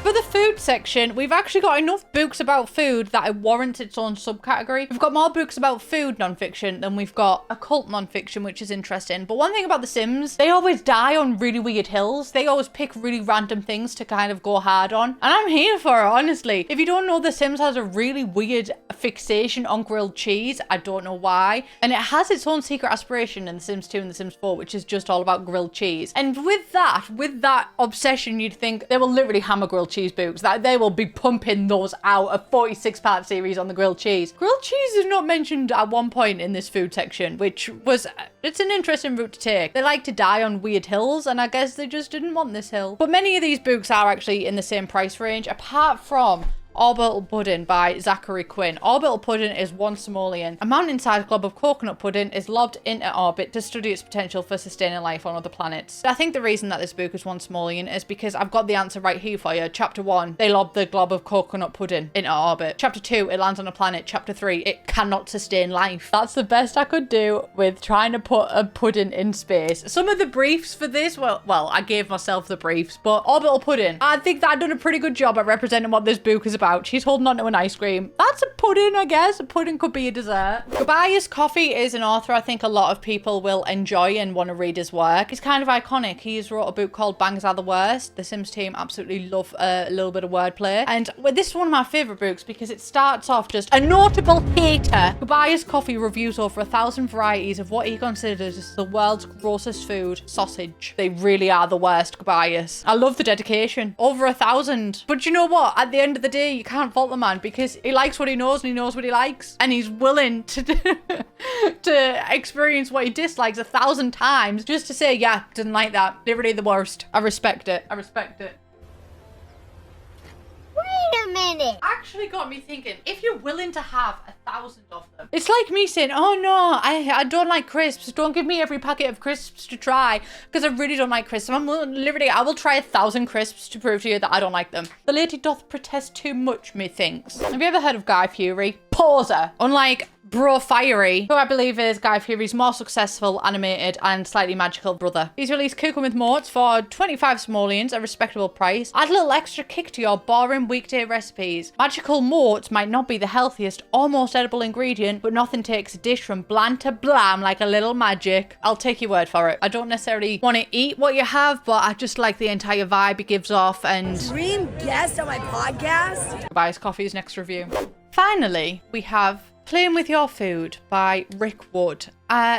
This may seem innocuous, but Rick Wood was always a master of innuendos. Let's just focus in on that for a second. Master of innuendos. What is Rick short for? Richard. What's another shortened version of Richard? D. Rick is as close as you can get to D without having to increase your Peggy rating. Wood is also synonymous for, you know what Wood is synonymous for. Has wrote Playing with Your Food. Left with nothing but his wit, observation and experience to draw on, he must escape a dinner party filled with stone-faced accountants. I had a great time though, do you know what I mean? I had a great time. Thank you for your contribution to the literature world. The music category in the non-fiction is actually massively extensive, and it's quite a shock to me because you don't learn anything from it. So I don't know why they decided to go so hard on the music front. If there's one thing I trust, it's not that the Sims team will produce a good build. It's not that they will release a working pack, but I do think they will go really hard on something that doesn't actually matter. and I believe that's in The Sims 4. For violin alone, we have 5 works. The Sims 4 loves a violin. First one that we've got is the Collegno and Ricochet Rondo by Alberto Peperoncini. Who knew the violin could make such music? This piece uses advanced bowing techniques and really grabs the interest of the audience. 25 simoleons. Lovely. I don't play violin. That's lovely. That's really nice, Alberto. Thank you. Surprisingly, this book is actually listed as romance, but I've moved it to the music non-fiction category because it is literally music non-fiction. Although music could potentially be romance, you know. Is all music not romantic in some way, shape, or form? Let's get it on. Then we've got Allegro alla Pernambuco by Aldo Baccarin. This upbeat piece comes from Brazil. Come to Brazil! Ay, Brazil! Brazil! Much like the wood used to make violin bows. Beautiful, beautiful. Come to Brazil. 20 simoleons. Peeta Know-How, which is a beautiful name. I love it when a name is a sentence, really. Like when Summer Holiday goes on a holiday and it's like, yep, summer holiday. Literally. Stuff like that just really brings me joy. I went to primary school with a girl whose full name kind of sounded like a sentence and I was obsessed with it. I just used to repeat it on my head. I just used to say her name in my head over and over because it was a full sentence. Anyway, Peeta Know-How has got etude and double stops and other fancy things. 25 simoleons. What's one string when you can play on 2 strings or 3? Too political. Too political. This piece explores double stops and the want for violinists to play like violinists unintentionally do. I don't know what that means, but I'm sure it's the violinists are like, oh, that's a good one. Sonata alla Grit by Veronica Hunkers. Yet another violin piece, as we've stated. An intense piece that keeps much of the contact near the frog of the bow. Ribbit. Literally ribbit, Veronica. I really do agree with you. I've got much to think about after that one. And then finally, we've got Ode to Stimulating Vibrato by Larry Von Cookie Crumbs. Larry Von Cookie Crumbs is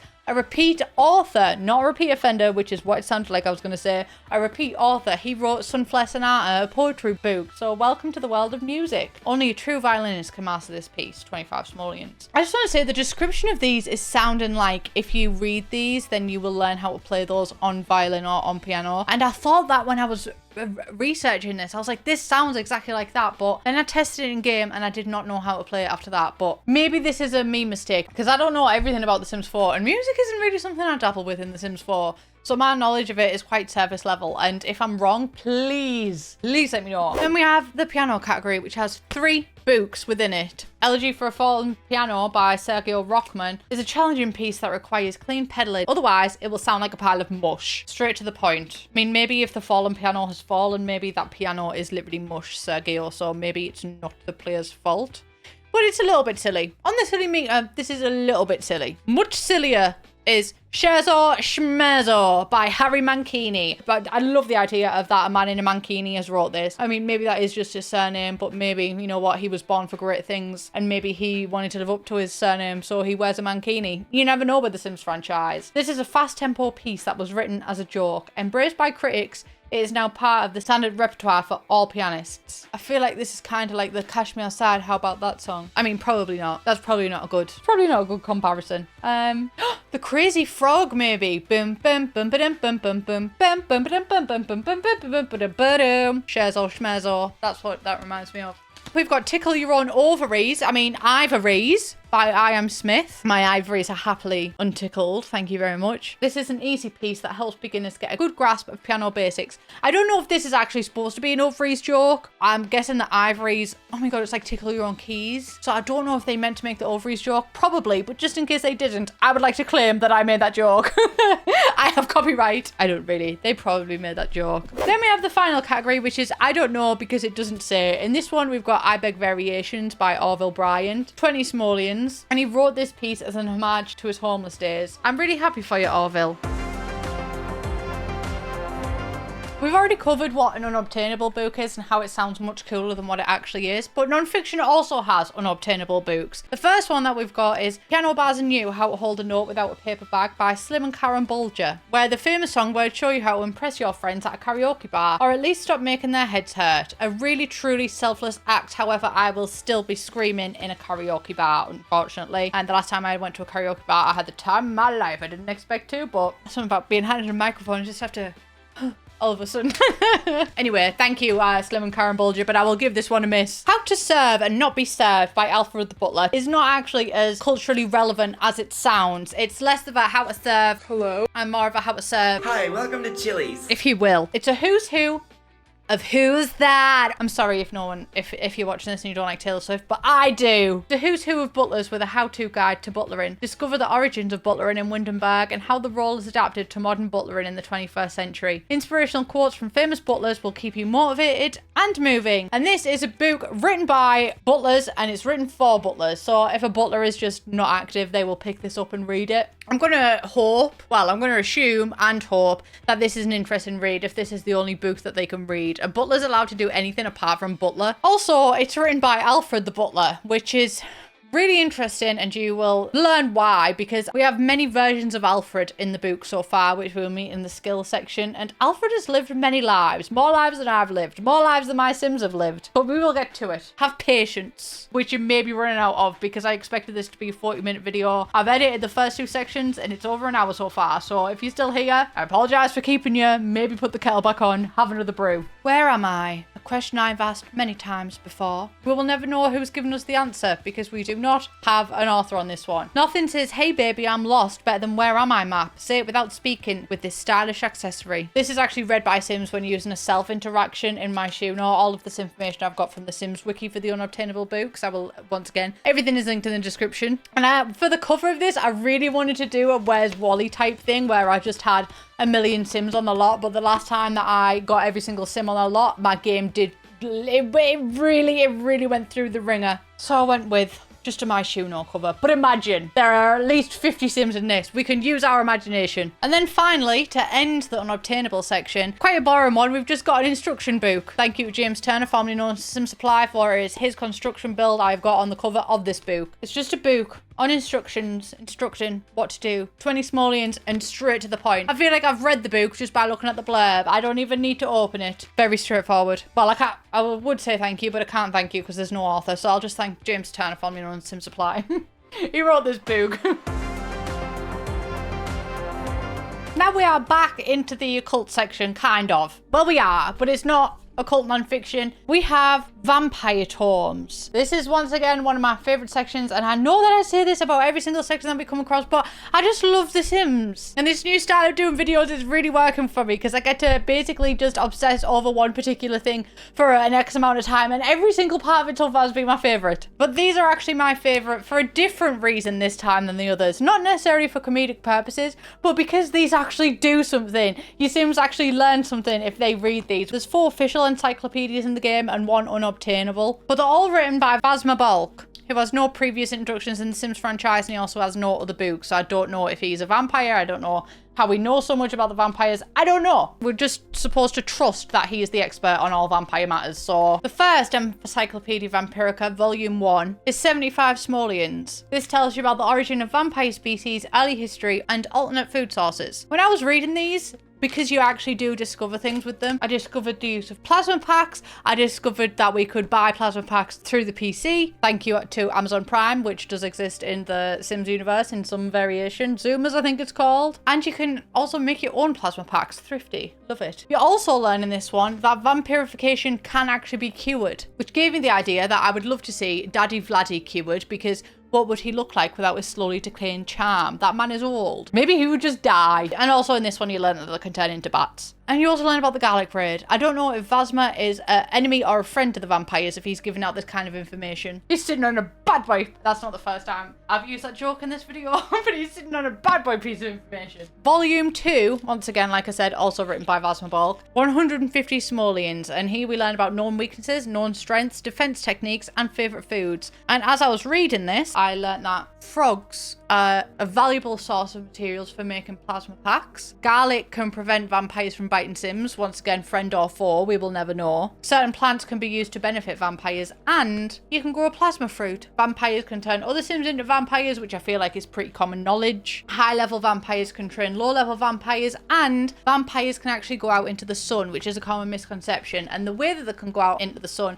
is if they have a ceiling over their head. So basically, this book teaches you that if you're a vampire, no sun. Volume 3, things start to get thicker. Vasma gives us more information. Sunlight and the importance of sunscreen, known uses for plasma fruit, garlic and wolfsbane, and vampire dental care techniques. Very important because vampires do not suck blood through their teeth, which is a misconception a lot of us have had. You'll probably be watching this like, who is us, Jessica? But that's a common thing. I'm not alone in having thought that. And also, I learned in this that vampires can take a drink to walk in the sun. You can develop a sunlight reversal cocktail. You can dispel mind powers. And also something really interesting that I learned was that vampires can pass down their traits to Sims that they turn. I did not know that bit of information. I actually learned something new. That's a pretty cool feature. Vampires, I know this is an unpopular opinion because everyone loves The Sims 3 Supernatural, but I think that The Sims 4 vampires are the best that we've got in the series. And I know that's an unpopular opinion, but I just prefer them in The Sims 4. But the vibes of The Sims 3 Supernatural and the world, I prefer the world. But the actual occults, I prefer the Sims 4 one. I just wish we could have even just a semi-open world. And then we've got the Whopper, the big boy, the bad boy, the ultimate vampire compendium. It's not even an encyclopedia anymore, it's a compendium. Vasma Bulk has literally, he's learned all there is to learn. For anatomy to zeitgeist, every detail collected on vampires is compiled here. And this is a whopping 1,000 simoleons. This better change my life. This better be the new Bible. But you learn things like vampires cannot enter a home without being invited. Making fun of a vampire's accent will get you uninvited from a party. I want to suck your Vlad. None of that. That would be, I want to suck your Vlad. Vladislav Stroud. So we learn more things about vampires in here, but we also get some really interesting lore in this book, and it's absolutely fantastic. Things we learn in the Ultimate Vampire Compendium. Vladislav Stroud, speaking of the devil, he was the first sole survivor of the original settlers who discovered Forgotten Hollow. And you also find out that the Ultimate Vampire was made through a curse. So Daddy Vladdy potentially is the first vampire and got cursed. I'm guessing he was a very naughty boy. So that is the Ultimate Vampire Compendium. But wait! We also have the Ultimate Vampire Compendium Unobtainable, also by Vasmvolk, also 1000 simoleons, also has the exact same thing on the inside. You learn the exact same things. The only difference about these two is that one is unobtainable and one is not, and also what the different colors in the game. So that's the only thing that makes them different. But these are the Ultimate Vampire Compendiums. Thank you, vampires. I had a great time. The spellcasting section is different because, as with all of these, we've got a couple of books and then you learn a couple of things as you go through. But you kind of read them and you might get some information in one, you might get some information in another. But the Spellcaster Tomes are different because they're not actually tomes. They are potions and spells, but still tomes. But also because they're for each spell and each potion, there is a lot of them. So I'm going to categorize these in the different ranks. Spellcasters have 6 ranks, but you only have 5 ranks in the books. There's no virtuoso rank on here. But each rank does have a diverse amount of spells you can learn. As an apprentice, you'll get a basic round of spells, but just because it's a basic round of spells doesn't mean that it's not a lot. Okay, be happy. We have 10 tomes in total, and these are a mix of potions and spells. So, oh guys, honestly, being a librarian is difficult work. It really is. We've got the Tome of Nausea first up for 45 simoleons. This teaches the reader a potion to annoy an enemy and turn their stomach. That would be my least favorite one. I hate feeling sick. I don't mind being sick, but feeling sick, can't do it. And then we've got the Tome of Zip-Zap, which is a spell. This teaches the reader a spell to harness electrical energy and give something a jolt. Nice. Plentiful Needs, another potion. Basically restores needs, does exactly what it says on the tin. Magical Aura, which is an interesting one. It teaches the reader a potion that will display a sim's magical aura. 60 simoleons. What does this mean? What is a magical aura? I know what one is, but like, what is the relevance of it? Maybe it has one, maybe it doesn't. It could go either way with the Sims team, you never know. Tome of Inferniate, as you could guess, it is a fire spell. Deliriate, another spell. Scramble Sims thoughts. Lots of spells. What are the uses of them? I mean, obviously they're useful in some way, but like, to be fair, we're only on apprentice. I'm not going to be too much of a judgment Jessie, you know. Tome of Nimble Mind, which is a potion. This increases how fast your Sims gain skills. This would be one of the most useful potions ever. I wish I had one IRL. And for only 70 simoleons, this I would say is the most useful tome in The Sims 4. Repario, a spell. You can guess what this does. Fixes objects or makes them higher quality. Scrubberoo, a cleaning spell. Makes things squeaky clean. Awesome one. Bit rude, really. And then Good Fortune, a potion to find helpful items while doing everyday activities. This one actually seems really useful. 85 simoleons. Even if it's not useful, you can just sell them. So for me, if I was an apprentice, these are the two I would.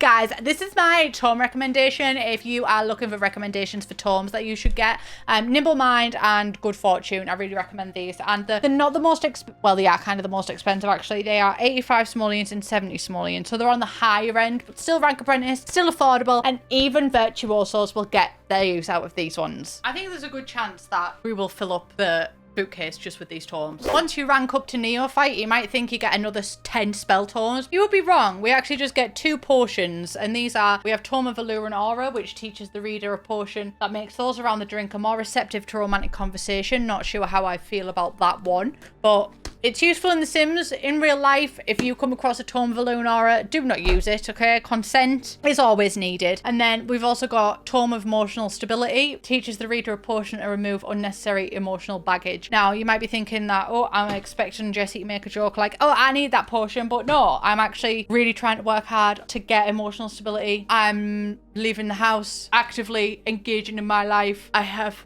the right medication and I am on the wait list for NHS therapy. I don't need a tome of emotional stability because I can get there myself. The plan's going well. It's going challenging, but I can do it. Then we move into the rank Acolyte, which we do actually get a good amount of tomes here. We have 8 tomes in total. Furio, a spell you can get for 205 simoleons, which basically makes Sims fight with each other. Love a little bit of chaos.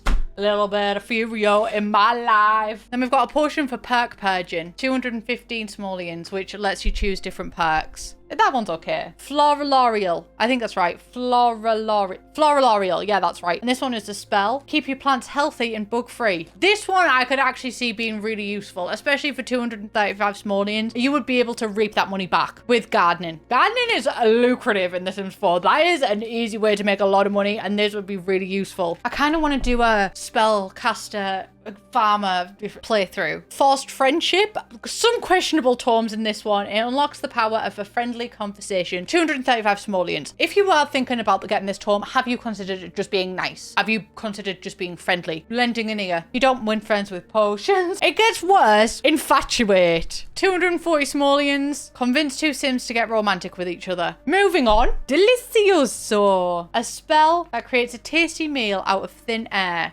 Now that would be useful. But it's just the same thing as clicking on the fridge and clicking have a quick meal. I wouldn't even say that this is lazy. I would just say use your fridge. It's free and it won't use up your energy. Silly. 260 simoleons, keep the receipt. Tome of Necrocall, 290 simoleons. It summons the dead from their final resting place. Now this one is quite Sims-like. I do enjoy that one. Tome of Chilior, a spell to create a blast of cold air that freezes anyone it touches. Kind of good and evil, and I kind of like it. You're moving up in the magical world. You are now classed as being adept, and these are the tomes that you get for that. We have 8 in total. There's just so many. Transportalate. You can move instantly to another location regardless of distance, 310. This is libel, lies and bullshit. You cannot transport to anywhere because you have a loading screen. Maybe if this was a spell for an open world, sometimes I'm like, yeah, I would like a semi-open world. But like, I think that's just because I'm like, yes, I understand how most people would want a semi-open world and stuff like that. But I'm like, no, but for me, if it was my choice, it would be open world. Maybe. I don't know. My opinion changes like the wind, honestly, with a lot of things as well. Burglariate. A spell that lets you steal things. 315 simoleons. You'll be able to make that back and then some. Minion eyes. This is a spell that lets you have Despicable Me 3 on your screen. But actually, it's just you can control another Sim's mind and bend them to your will. I'm starting to sense a theme. And that theme does not stop with the next one, which is Tome of Masterful Insults. It unlocks the power of animosity. 375 simoleons. See, this one sounds fun, but you can kind of just unlock the animosity by doing a mean interaction, so I don't understand the point of tomes like that. It's fun, but it's not useful. Copy Paste-O, which is a spell that lets you turn one small object into many. Why not big object? Why do small object when big object do trick? Why do small object when big object make the money? But I suppose 380 simoleons. I think you get your money's worth out of that one. Tome of Rejuvenation, a potion that allows a sim to remain at their current age. This one got Mortimer Goth and Bella Goth in a lot of trouble, let me tell you. Like, this not a good idea, guys. Don't let the townsfolk know you've came up with this one. They will steal your wife and put her in Strange Town. Curse. My God, sorry, that was like a scream. Curse cleansing. Removes curses. 450 simoleons. If you were terrified of the Night Wraith, this is the one for you. He will follow you. And then we've also got Decursify, which is pretty similar to Curse Cleansing, but one's a spell, one's a potion. And Decursify basically does the same thing, removes yourself from the effects of a magical curse. So that is rank adept all finished. My bookshelves are getting fuller by the day. We have 7 more tomes to go. This is for rank master. My favorite one. This is my favorite tome of all time. This is a spell. This is the Herbio spell. Teaches the reader a spell to create a fully grown plant in even the most fallow of soils. 420 simoleons. I see what you've done there, Sims team, and I greatly appreciate it, especially because that is really, really low for these. These are all 500 simoleons, 575, 530. So they've deliberately priced this one low just to get that joke in, and I really enjoy it. A spell, Homewardial, lets you return to the magical realm. For 500 simoleons, just sit through a loading screen, baby girl, because you're going to have to do one anyway. Tome of Transcendent Charmer. This is a potion, 530, that unlocks the power of romantic conversation. Just click flirt. And if someone doesn't want to flirt back, that's their right. Tome of Morphiate, a spell that transforms a hapless sim into an inanimate object. Love it. 575 simoleons for all that fun. That's a bargain. Tome of De-Deathify. I wonder what this one does. This is a spell that restores a ghost to their original physical form. Quite powerful, actually. Really powerful. I'm surprised Bella Goth didn't go missing over this one. I can't believe she went missing over the other one. Oh, Speak of the devil, if you've got a partner that you love, maybe even have kids with them, I just wouldn't let the world know that you've got this one. Tome for Immortality. It prevents death from old age. Mortimer Goth definitely has this one. It's 750 simoleons, so you can definitely afford it. This is, once again, led to Belagoth's disappearance. Don't trust this one. I mean, I'll trust it, you know. Trust it, but don't trust Nina and/or Dina. And then finally, we've got Tome of Prompt Resurrection. This is a potion for 775 simoleons, the most expensive tome. This teaches a reader a potion that will revive them immediately if they die. Well, you know what? I could have done with that one in Temple Run. Is this not de-deathify, just more expensive? Although I suppose if you're doing it to yourself. Anyway, that's the extensive list of Spellcaster Tomes. Christ on a bloody bike. And then finally, in the non-fiction section, we have the Werewolf Tomes, which look really, really small, tiny category compared to the Spellcaster category that we've just been through. I don't think I've ever seen that many books in my life. Well, I have, because these are all my books that I've covered. But first up, we have The Good Boy, which, I'm sorry, you can't really see the title, but this is by Bruno Finol. And this is honestly just vibes. It's included in the tome section because you unlock this one by achieving the Omega rank of the Moonwood Collective. But unlike the other books, this is literally just vibes. It's just a story about a good boy. Kurt is a veteran werewolf, battle-hardened from years of fending off the vampire threat. Now restless in an era of peace, he seeks to forge a new path for himself. His journey for redemption and fulfillment begins in the most unlikely of places, a vampire daycare. As the daycare's newest teacher, will he finally find what he was looking for, or will he fizzle out as a glorified chew toy for extra feisty teeth and toddlers? That's beautiful. The vampires and the werewolves, they've got a lot of tension, they've got a lot of angst, and this is just Bruno being a good boy. I love it. An Insider's Guide to Being a Werewolf does not have an author, so we do not know who wrote it, once again, because that is what no author means. And you find this through scavenging with enhanced smell through the tunnels. And it basically does everything that you think it'll do. From what to do when you accidentally turn while on a date, to removing sticky gum from a fairy tale. This book will guide you through life as a werewolf. 20 simoleons. It's a decent time. And some of it is actually really useful. You do actually learn stuff as you read it. You can use Moon Petal Punch to lessen difficult emotions. It teaches you that you're supposed to rest during the new moon, snacking on grilled lunafish before you work out, but also more crucial life advice such as how to remove gum from fur, which is a very important thing that werewolves should know. So I do feel like I'm an insider, and I do feel like I've had a decent guide to being a werewolf, despite the fact I'm not one. That's exactly what I would say if I was a werewolf and I was trying to tell you that I was not a werewolf. A History of Moonwood Mill by Marie Volkov is actually a really interesting one, which I say about every single one, but this one is really interesting. Hear me out. It's Christopher Volkov's mother who has wrote this. It's 20 simoleons, and this can also be found by scavenging with an enhanced smell. Though few Sims have heard of the small town of Moonwood Mill, this book is recognised as the world's go-to source of information on the topic. Naysayers argue that its account of history isn't entirely accurate, though these individuals also cite curses and occult conflict and other magical elements as the true root of Moonwood Mill's origins. Literal tea. It does give you a good history though. It talks about the tunnel systems that go through Moonwood Mill. It says how Moonwood Mill was once the lumberjack capital of the world. I really relate to Moonwood Mill in that because Middlesbrough, where I live, was once called Ionopolis, the steel-making capital of the world, and now she's got a bad rep, but she's so beautiful. It's like the perfect place to live because you're right next to industry, so you've got all the modern necessities, but you're also right next to the countryside. Visit Middlesbrough. Anyway, it also teaches you that Moonwood Mill is the only place to find moon petal and a little bit of tea, that it was created during a spellcaster overload. The plot thickens. We are finding out more and more about werewolves, and this was definitely a history. Well, yes, it literally says a history of Moonwood Mill, and we did get a history of Moonwood Mill. Beautiful.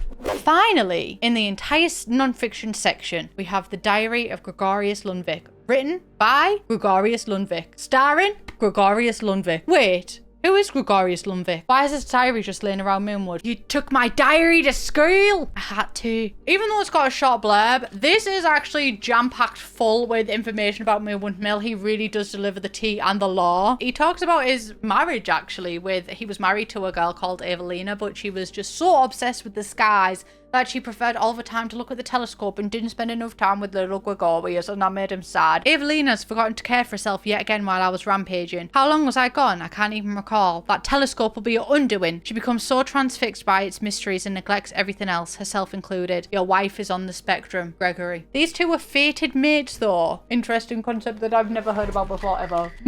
But he was willing to do anything so that they had more time together. And you might be thinking, I literally don't care who even is Evelina. Well, Evelina is she's a goddess. They met in Glimmerbrook Tea, where he wooed her with the poetry of the stars and the moon. Lovely. This was before they were werewolves though, because Greg literally takes a point to note in his diary how ironic it is that they are intertwined with and controlled by the moon. And then obviously, well, might not be that obvious, but Evelina is dead at the end of his diary. She discovered loads through telescope, even 6am, and led to Greg having lots of breakthroughs on his werewolf power. So Greg and Evelina are literally the blueprint. This is Romeo and Juliet for the furries. And also, as much as it talks about the romances, Greg discovered lots about werewolf power, and he goes through a lot of it in this book. So when two werewolves love each other very much, I jest, it's more violent. He talks about the vampire uprising, which we've seen mentioned a couple of times. And I think based on what I read in the journal, the vampire uprising is where an overloaded spell turned a group of spellcasters, they had mutations, it turned those mutations permanent, and then they grew fangs and sunk their teeth into their spellcaster friends. So I think that's how vampires were created. So that is potentially Daddy Vladdy. That's potentially the curse that was put on him. But then that kind of also implies that vampires are inherently evil, and Mike Caleb is nothing of the sort. He's a good boy. But the spell that they made was way too powerful for the group. It caused a massive fracture in the realm itself, which I think is how we've got the actual magical broken realm. And he also writes about how a group of spellcasters and their dog familiars tried to harness the power of the moon, and they call themselves moonlighters, and they experimented with unstable magic from the Untamed school, and bam, you have a new Sims 4 game pack. He also talks about Brutus a lot, which is his dog familiar when he was a spellcaster, but now that he's a werewolf, they are like brothers. And interestingly, John and Maria Volkov of A History of Moonwood Mill, wanted to find a cure, not for themselves, but for other people who were caught by this curse, or their loved ones, which I think is funny, because I actually think that Greg is behind 90% of the werewolf curse. He is the cursor, if you will. He turned Lou Howell, although with a name like that, he didn't stand a chance, just like euthanasia and euthanasia. And that is the entire Werewolf Tomes. This has been a really fun one because we've actually got a lot of information and lore out of these, which I love it when the Sims team includes lore. Like the Spellcaster ones were fun, but I love little bits of hidden information. And there's also more information hidden behind these. There's a secret lunar language, and then you can unlock more. So that is the entire non-fiction section. Thank you for joining me on this part. The next one we've got is skills. And once again, make a cup of tea, babe, because this is it's a long one. Welcome to Skills, which will be the longest part of this video. There's the most amount of books, but I don't know if they'll take up the most amount of time, but Skills it's a hefty section. It's a hefty section. As I was writing all of this was like a third of the way through, so we've got a lot to cover. And for reference, just so we start, skill books usually come in threes. Volume 1, Volume 2, and Volume 3. And the first volume is 75 simoleons, the second is 150, and the third volume is 250 simoleons. If the price changes, or if they're not in a set of 3, I will let you know, but just going forward, those are the prices of them. I'm dressed as Miss Darbus from High School Musical. Well, I'm inspired by Miss Darbus from High School Musical, because the first section of skills that we're going to cover is musical and performance, and also arts, crafts, and handiness. So I thought, well, what is a perfect mix of all them? Miss Darbus, that's what she's like in my mind. That's her hand movements. First one that we've got is musical / performance. And the first topic that we will cover is guitar. Guitar volume 1, 2, and 3 are all wrote by the same person, which is Slim Pickens. In volume 1, Intro to Rockin', do you have what it takes to rock so hard it actually removes your audience's socks? I don't know, Slim. I don't know. It's a question that's kept me up at night. In Guitar volume 2, The Classical Source, it says the secret to a great guitar player is having a strong understanding of classical guitar techniques. That and having a really awesome guitar. Grimm's ghoulish guitar, if you will. I did include some awesome guitars on the front of this because guitars are awesome. I'm literally, someone's used a Ouija board and summoned the spirit of Slim Pickens, and he's talking through me right now. The final book, Guitar Volume 3, Furious Finger Techniques, which is a name that I absolutely hate. I wish that they had gone for anything but this. I do not like it. While there are some advanced picking techniques covered in this book, the majority focus on treating your crazy shredding-induced third-degree finger burns. So Slim Pickens is literally a man for the people. This book was written by the people, for the people. Furious finger techniques, try it at home. Even though the non-fiction section contains so much violin, and we have the God's gift to the guitar, Slim Pickens, who wrote all of these, violin doesn't follow in the same suit. It's got a different author for every single book. Volume 1, Basic Violin, and wrote by Stringy Banner. And he also includes some realistic life advice. Interested in learning the violin? Great. If you don't succeed as a concert violinist, you can always play in the subways for a few bucks on the side. Some really useful life advice twice, stringy banner, realistic too. At least it gives you options, you know. Violin Volume 2, Classical Techniques, is written by Strata. Literally, it's all Zendaya of them, no last name, just Strata. This book covers medium to advanced violin, head bobbing, and the ever coveted playing with your eyes closed to enhance the feeling technique. That is literally so true, because that scene in the Titanic, they are so...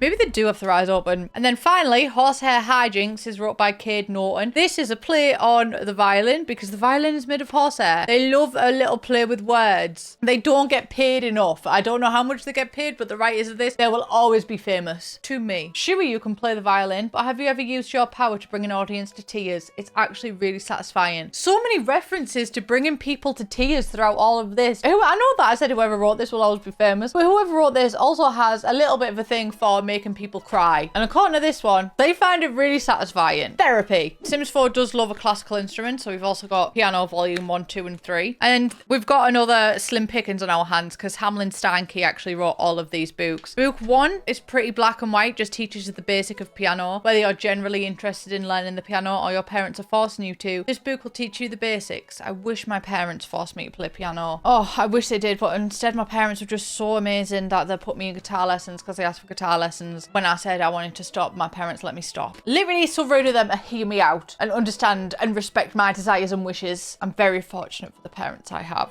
But maybe I could have made a few books on the side, playing my violin in the subway. I feel like Catherine de Bourgh from Pride and Prejudice when she's like, if I'd have ever learned, I would have been a great proficient. Piano Volume 2, Sharps, Flats and Naturals, just increases the difficulty, learn all the little details involved with piano playing. And then Piano Volume 3, Concertos, Minutes and Sonatas, learn to play like a professional and move the audience to tears. Once again with the tears, although they may have attended therapy this time, because we've also got smiles or frowns. We're learning a whole wide range of emotions with these books. Next up, acting, move your audience to tears. In this section, we have Acting Volume 1, Finding Character by Seymour Blake. These all have different authors, and that's because these actually give us a lot of lore within the actual Sims world. The Sims world also has Hollywood. Well, Simmywood. I don't know what it's actually called. Downtown is what it's called in The Sims 1 Superstar. But basically, they have blockbuster films, and these books are exactly what you would expect a Sim actor to write. Learn to build character while building a character. Seymour tells numerous anecdotes of his experiences pretending to be a sheep for 2 months so he could closely observe alpine shepherds. This led to his deeply moving portrayal of the character Shepherd Sammy in 1948. What's mutton got to do with it? So that's one feature film that we know of. What's mutton got to do with it? I wonder which film poster this lines up with in The Sims 4, because we do have posters from this expansion pack. Acting Volume 2, Finding a Voice by Anne Chaplay. Learn vocal exercises guaranteed to make your monologue stand out. These tips and techniques were perfected by the legend Anne Chaplay during the filming of 1921's biggest silent film hit, The Librarian's Creed. I don't know if this is actually a reference to anything in real life because I did Google it and I did try and look it up, but the only thing I could find was the creed of a librarian. No politics, no religion, no morals. But that was an academic journal, so I'm not sure if this is related, or maybe it is. But we have another blockbuster hit, The Librarian's Creed. Anne she just really loved to be a librarian, and I can't fault her. I think that's a lot of people's dream jobs. Acting Volume 3, Finding the Drama by Chesterfield Coppola gets a little bit more she's a narcissist and a rat. diva actor.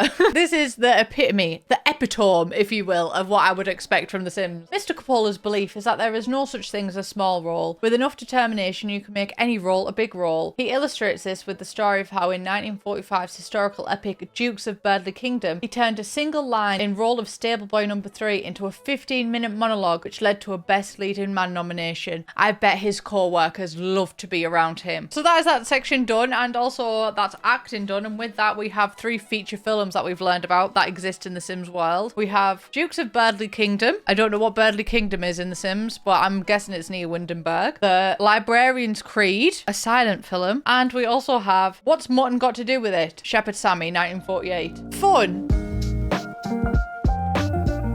Now we've got arts, crafts and handiness, and I know handiness is a bit of the odd one out in this situation, but I didn't know where else to put it, and I thought that maybe this, because you know, you need handiness to craft and you can craft things with handiness, I thought it might just be the perfect mix, but it still seems like a little bit of an oddball. Either way, we have Fabrication Volume 1, 2 and 3. These are all wrote by Pruss and Joel. We have Thermoplastics and You, Additive Manufacturing, and Post-Processing and Finishing. And I would sit and read these out, but These are very literal books. If you actually wanted to learn about fabrication, I would recommend reading the blurb of these books. I've learned about resins, plastics, space and supports, the expansion of coefficient tolerance of wood fibers. I've learned a lot from this one, but I'm not going to read the blurbs out because it's very dry, press and draw. I'm not going to lie, it's very dry, but I've learned a lot. So he does what he says on the tin. He's just not very fun about it. I know some of you may be Colleen Hoover stans, and you know that book that she's got where she worked as a florist and her name is something like, I think it's Lily Bloom, and it's very much on the nose. Well, in flower arranging, these are all wrote by Florista Oliver, so also on the nose. So if you're a fan of Colleen Hoover, you'll probably be a fan of this. Flower Arranging Volume 1. What is a flower? And that is so true. Like, literally, what is it? At the end of the day, what is photosynthesis? What is a flower? Is flower arranging in your future? What does it mean to your existence? Too deep! More than I expected when I picked up a flower arranging book. That genuinely made me feel a little bit like a wilted rose. Thank you so much, Florista. Flower Arranging Volume 2 takes you out of that philosophical tomb it thrusts you in and basically just says, yeah, read this book, babe, you'll be better. But you first must lay down the letter of the flower. To do this, you'll need to read this book. That's such a good marketing tactic. Like, imagine this thing you want to do. Well, to do that, you have to buy this thing. You just have to. Finally, in Flower Arranging Volume 3, Strange and Forbidden Plant, we once again are making people cry. This book will help you fine-tune your flower arranging skills so Sims everywhere will cry. Why? Laugh, rage, and cry some more. Is everyone okay at the Sims team? What this doesn't allude to, I'm pretty sure it is that you can kill someone. I've killed someone by flower arranging. It was very fun. Very fun. Anyway, that's flower arranging. We went on quite a wild philosophical ride there. It's always the most random books. Painting actually has a different author for each volume. In volume 1, it's wrote by Siggy Sue, when we learn the fundamentals of painting. Basically, learn some brush strokes as well as some pretentious vocabulary to use at art galleries. Love it. Painting volume 2, The History of Painting by Seamus Shanty. Beautiful name. I wouldn't have pegged you for painting though. Maybe for singing a little shanty. I don't know. But one thing I do know is I'm loving the alliterations of names so far. Siggy Sue and Seamus Shanty. I wonder if they know each other. I wonder if they're in cahoots or competition, but two can exist at once. And this one, I mean, they do, because one's on 1, one's on 2. I think about me, I just have to rhyme for some reason. Anyway, in this one, it studies literally every single ever painting ever. The more work you've seen, the more you'll be able to reference. Are you ready for the next alliteration? Are you excited for it? Are you gasping for it? Well, don't be. Your thirst has not been quenched, because Painting Volume 3, The Painting of Painting, is wrote by Sarah DeVere. Almost there. We had one S, we just needed another one. How to paint in an emotional way that non-painters don't understand. I can really appreciate how beautiful art is, but I'm one of those people that doesn't understand it. I just don't appreciate modern art that much. I wish I had the intellectual capacity to do that, but I much prefer painting where I'm like, okay, yeah, I know what this is about.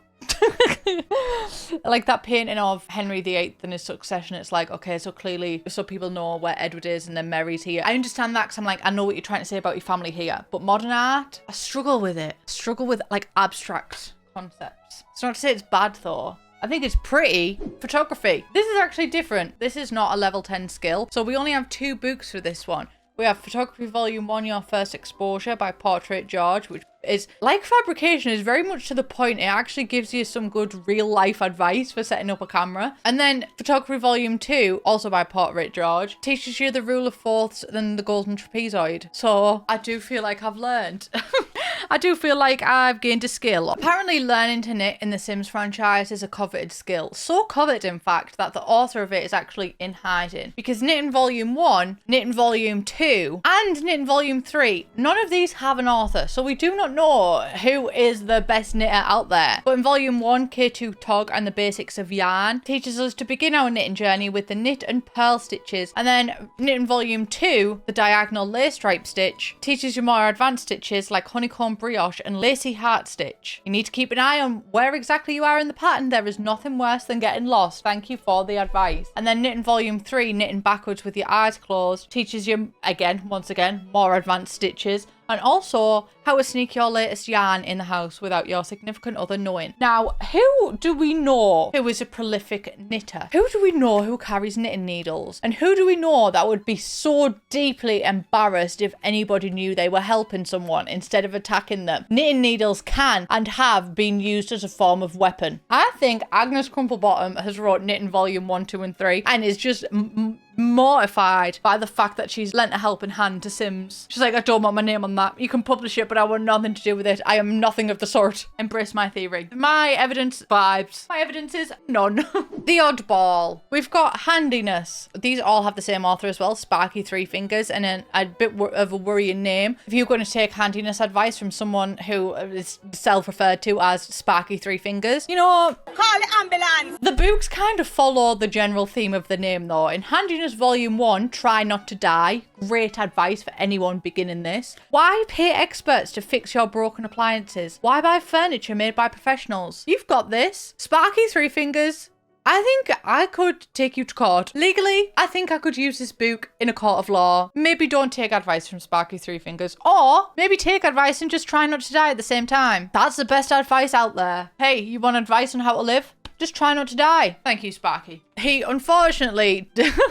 or fortunately for you, depending on how you treat your Sims, has not changed his tune with Handiness Volume 2, Sparks Are Nature's Kisses. I guess that's a really cute way of looking at things, where you learn to wield the power of electricity and craft wooden versions of things that really have no business being made of wood. Then in Handiness Volume 3, it's kind of getting philosophical. Upgrading the soul. Would the right upgrade ever make a home appliance come to life? Would it learn to love? Sometimes I get lonely. There are electronic devices that are kind of made for the exact thing, Sparky Three Fingers. I hope he's okay. I will be thinking about him for the rest of the video now. A sad story. You can kind of see it as it goes from Try Not to Die to Sparks and Nature's Kisses. The man had kissing on his mind and then upgrading the soul. Sometimes he gets lonely. I'm here, Sparky. So that is it for musical and performance, and also arts, crafts and handiness. A fun section, but the beginning of many. I say this at the end of every section. Put that f***ing kettle on. I deliberately made a t-shirt for this section, hypothetical jock, and you can't even see it, but just know that I am dressed as a hypothetical jock right now, and I also have a hypothetical jock leggings on. I am dressed for the occasion, you just can't tell. Welcome to the fishing section. As we've already covered in the previous section, women want me and fish fear me, and that is the energy that we are having in the fishing section. Fishing Volume 1, 2 and 3 are all wrote by Ernest Melville. Now, Lord and Saviour Ernest Melville has taught me the secrets and everything I need for fishing. In part 1, getting hooked, I can say at the end of it I am 100% hooked. So you want to catch a fish? I do, Ernest. Learn how to tie a simple fishing knot and cast the line with this beginner's fishing book. I'm sat. This was the start of my addiction. Fishing Volume 2, tackles and techniques. You're past the basics? Yes, I am. And now you've got some bigger fish to fry, even included a pun. Learn how with this practical guide to buying the right gear and perfecting your methods. I'm feeling very close to him right now. I'm feeling fishy. I'm deep into the fishing life at this point. You could even say I've got bigger fish to fry. In Volume 3, see the fish, be the fish. Final step in becoming one of the world's greatest fishermen is to learn how a fish thinks. Only then will you be able to catch all the fish in the sea. If I am a fish, am I then going to be caught? Am I going to develop a phobia of nets? Fishing. Thank you, Ernest. I've never wore a slapback on YouTube before, so I'm feeling quite self-conscious about it. So please be nice. I'm very obviously going to run out of room at some point. A lot sooner than I anticipated. Fish is fighting back. Fitness Volume 1, 2 and 3. These are not my favourite books, and you're going to find out why. Fitness Volume 1 is called Put Down the Milkshake by Ori Warrior. Maybe it's about time you took an interest in your physical fitness. Maybe you don't need to finish that third milkshake. Guys, you can be fit and still enjoy a milkshake. If you want the milkshake, have the milkshake. Cute Ori Warrior. I don't think she'd done a very good job because she was clearly fired by the publishing company. Fitness Volume 2, Be World's Strongest by Python Puchakowski is actually one of my favourite books. Much better than Volume 1. Everybody hates Volume 1. But Volume 2, no, Python is world's strongest. Maybe after reading this though, you can be second strongest. He's already fallen out with the reader and you haven't even read the book. And also, I don't think Python done a very good job because Volume 3 is also by a different person, by Arnold Press this time. Fitness Volume 3, Press and Steel. Names love to have a little relation. This book can teach you the techniques to obtain the body of your dreams and your competitors' nightmares. What is up with the fitness section? What's with all the aggression? Girls out the room. Yeah, you I think you're ugly. I think you're fat. I think you're stupid. Why are we fighting? Does fitness inherently make you aggressive? I go jogging every single day. I don't want to fight everybody. Yet. Whoever wrote the description of the snowboarding volumes, it reminds me very much of the Sims 2 University. It just reminds me of it. Snowboarding Volume 1, So You Want to Snowboard by Tom Tom. Just gonna roll with that name. We're just gonna soldier on right ahead of that. This book teaches you the ins and outs of shredding through the snow in one easy go. strap your boots on and start by shredding through these pages. I will, Tom Tom, thank you. And Tom Tom either got really embarrassed by the success of his first book or just have a mysterious author, or lack thereof, for the next two, because volume 2 feeling the powder and volume 3 getting tricky. Neither one of these have an author, so maybe Tom Tom decided to go into hiding, or maybe he just went on and became a sat-nav. But in volume 2, you learn all about becoming one with the snow, and this is just reminding me of fishing again. In volume 3, getting tricky, you're prepared for the frost, now get hyped and feel the cold rush. No more gapers gonna tackle. What does that mean? This book will teach you to stomp. You don't have to be a grom to get your trick on. Now show them how it's done. Whatever that means. I feel like I'm supposed to be reading this like it's some sort of Shakespearean poem. I don't quite know what any of the words mean. Clearly I haven't read 1 and 2 well enough, because this is basically Latin to me.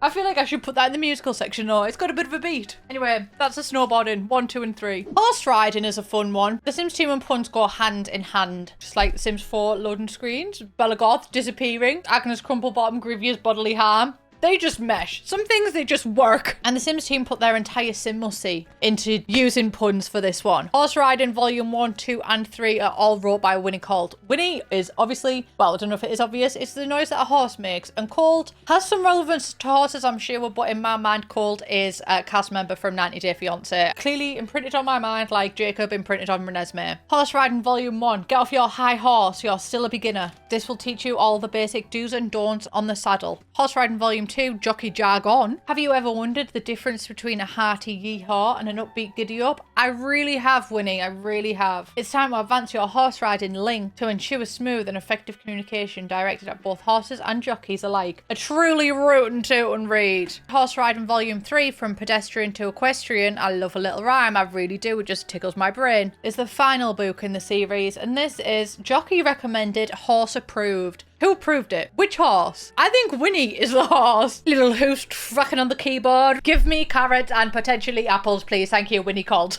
Anyway, there are conspiracies everywhere, guys. You just have to open your eyes to see them. Seeing is believing. Horse riding. Some of these books are absolutely hilarious because can you imagine getting to the highest skill in rock climbing simply by just reading a book? It's The Sims. You can do anything. You can be anything. A murderer, a rock climber. It's all here in these books. All 3 books have different authors. I'm really surprised and impressed that they managed to find rock adjacent names for every single author. Rock Climbing Volume 1, Get a Grip, by Carrie Biner. That's just a really good intro. I'm just really proud of whoever wrote this book. Chapters 4 through 29 focus on the reasons why chalk dust from a blackboard should not be harvested and reused for rock climbing. Literally doing your duty to the world. Rock Climbing Volume 2, Getting Boulder, by Granite, which is a rock. Whoever is writing for the Sims team, you could be on SNL. You could go however far you wanted to go. You could do anything with these jokes. I'm reading some of these and I'm like, you've probably just wrote this on a whim. You're really good. This is a focus on upper body workout techniques to help strengthen muscles needed for the climb. Alternatively, a comparison of average cost to charter a helicopter to take you to the top. That latter part is Nancy Landgrab. Nancy Landgrab would 100% look at that height and just go, best not actually, best get the helicopter in. And that's probably why we haven't had a helicopter since The Sims 2, because Nancy is too busy using them all to get to the top of the mountain. Finally, Rock Climbing Volume 3, Looking Down on Everyone, by Cole S. Hale. I'm thinking that's Shale, another rock reference. A list of qualities to extend to those that must marvel up at your accomplishments. Good nose hair grooming is not to be forgotten. I love it when The Sims is just like, have you ever considered getting a new insecurity? And then for skiing, Volume 1, 2, and 3, these are kind of boring, I'm not gonna lie. They're all written by Bowden Thriller, which is a lie because Thriller, I have felt nothing of the sort while reading through these books. Put your back into it, Bowden. I'm not going to read out every one because it's very literal to the point. Analysing paths and stop points, once again, to the point. And then Volume 3, Style and Finesse. And it's just, again, this book adds on to the last book. Bowden Thriller, you are a liar, actress. Very dry, very boring, not my favourite. Although not necessarily bad. Like, just because they didn't make me go, oh, doesn't mean that they're not worthy, you know? If you don't know of the legendary gamer Johnny Primo, have you been living under a rock? Johnny Primo has his braless wife bring... But he's also the author of the absolutely amazing and successful game in Volume 1, 2, and 3. In Volume 1, Trolling for Noobs, Johnny Primo literally just takes you into that Call of Duty lobby. Learn to dish out an obnoxious blend of profanity and sarcasm to complete strangers, all from the comfort and safety of your own home. True that. In volume 2, the official guide to gaming, everything you need to know about games, gaming, and gamers. Not covered. Hygiene, friendship, self-control. He definitely pisses into those prime bottles. And then finally, volume 3, the game of life. Johnny kind of gets serious with it, and he is meta. I love being able to identify and know what that word means, and I will never get over understanding it because I never thought I would understand it, and now I do. What if we were all just characters in some kind of sick real-life video game? That would really suck, Johnny Primo. You did a great job today, Johnny. To take you back to hitting the goodie in Fortnite. I've nearly run out of room. For the science and academic category, I have decided to dress like a geography teacher because that is where we will be going. There's also some outliers in this category. One of the hardest things about this was not just categorizing them all as skills, because yes, they are all skills, but you have to kind of categorize them somewhere. So there's some outliers. To get acquainted with the science and academic world, we are going to have to get acquainted with logic. I know logic is difficult to find when a lot of you guys are mentally ill, not me. I operate my entire life with a very deep-rooted sense of reason. You're entitled to your wrong opinion. That's a joke. Look no further than Logic Volume 1, 2, and 3. The Sims can solve every single thing in your life. Looking for reason? Logic. Partner cheat on you, make them in The Sims, put them in a 1x1 room, give them 0 food. Possibilities are endless. Logic Volume 1, An Introduction to Reason by Stephen McLachlan. Logic has been studied for thousands of years by some of the most brilliant minds. This book tries to sum it all up in a few chapters. Seem reasonable? Very reasonable, actually, Stephen McLachlan. I feel like I'm getting to grips with logic already. Volume 2, The Reason to Reason. If I was in the medieval era, I would literally be calling it The Reason to Treason. I don't even know what the relevance of that is. I've even cut a bit out of me being like, that was funny, and I'm watching it back and I'm like, I don't understand how that was funny, Jessica. You just wanted to bring up treason for some reason. Maybe I'm looking for a reason to treat. See, I'm still like entertaining myself with that, but I don't get the relevance of that joke that I've made, if you could even class it as a joke. This is written by Becky Rose. I love Becky Rose. She's only wrote this book, but I already love her. We just get on really well. Like, I actually just think she's a scream. She's a real hoot. A more in-depth look at the things deductive, inductive, and abductive. Unfortunately, abductive reasoning has nothing to do with aliens. Bella Goth, you will literally always be famous. She's literally everywhere, apart from in her home, because she has been abducted. But that is not abductive reasoning. Thank you, Becky Rose, for your service to womankind. Love you. And then finally, Logic Volume 3, The Problem with Paradoxes. Gary Clyde just really ruined my life by saying the sentence you are reading right now is false. I hate a paradox. Keeps me up at night. That is logic. I do feel like I am mentally... I've got a good grip with reason. I'm going to have to try and get creative with the spaces that I'm putting these in, so they might not all be in the right order. Robotics Volume 1, 2, and 3. Let's build a robot together. Robotics Volume 1, Getting to Know Circuits by Newt C. Speck. Really just rams it down your throat that this is a cursory knowledge of the essentials that you need if you want to build a robot. Thank you. I have cursory knowledge of the essentials, Newt C. Speck. Essentially, I've got the cursory knowledge. Without you, I would not have the cursory essential knowledge. Volume 2, Building a Better Bot, is a lot calmer. Bots have rights. They literally do. At least they should. One of the rights should involve litigation against shoddy workmanship by subpar inventors. I've always believed that robots have rights ever since I watched iRobot. I think that Newt C. Speck is the voice of a generation, and I believe in everything he has to say. Everybody just be nice to your... Just be nice to them. Mine's... Actually, I fell out with mine at the minute. She stopped doing my morning routine, which is to shuffle Taylor Swift songs, so I wake up to the sound of Taylor Swift, and then on Sundays it's Hannah Montana. And she just stopped doing it for a while, and I had to reset it. So for the past 2 days I've slept in. It's actually really upset my routine. So robots have rights, but not in this circumstance. I've fallen out with I won't say her full name in case it sets yours off. Robotics Volume 3, Inevitable Singularity. It's finally happening. Sims have cracked the code on intelligent life, creating entities that are like us, but better in every way. This book is mostly self-help to assist with collective coping. Quite generous of him, really. Newt C. Speck. Thoughtful, knowledgeable, careful. Then we've got Rocket Science. Rocket Science Volume 1, 2, and 3 are all written by Professor Sprocket. Rocket Science Volume 1, So You Want to Be a Rocket Scientist, is not a TV show, unlike its famous brother, So You Want to Be a Millionaire. Obviously, it's going to have the joke. It shouldn't be too hard to learn. After all, this isn't rocket science. Oh, wait. Yes, it is. Low-hanging fruit, but would have been criminal if they did not go for the low-hanging fruit on that. Rocket Science Volume 2, The Nuts and Bolts of Constructing Your Spacecraft, is just simple. I just love it when it's straight to the point. Everything you need to know about thrusters. Do not thrust near me. So soon after JoJo C was Karma videos just released. Escape velocity, fluid mechanics, and more. And then Volume 3, Counting Down to Launch. The last installment comes with a 100% guarantee that after reading this, you'll be able to construct and launch a spacecraft. Just like magic. I can do this from the comfort of my own home. Programming. Volume 1 is wrote by James Scott, and it just... Turn it off and on again. So true. Become a computer wizard. Not a wizard like Hat and Wand, just someone who can bend computers to their will. Actually, a hat and wand couldn't hurt. I really think that this is a great piece of advice. Method acting.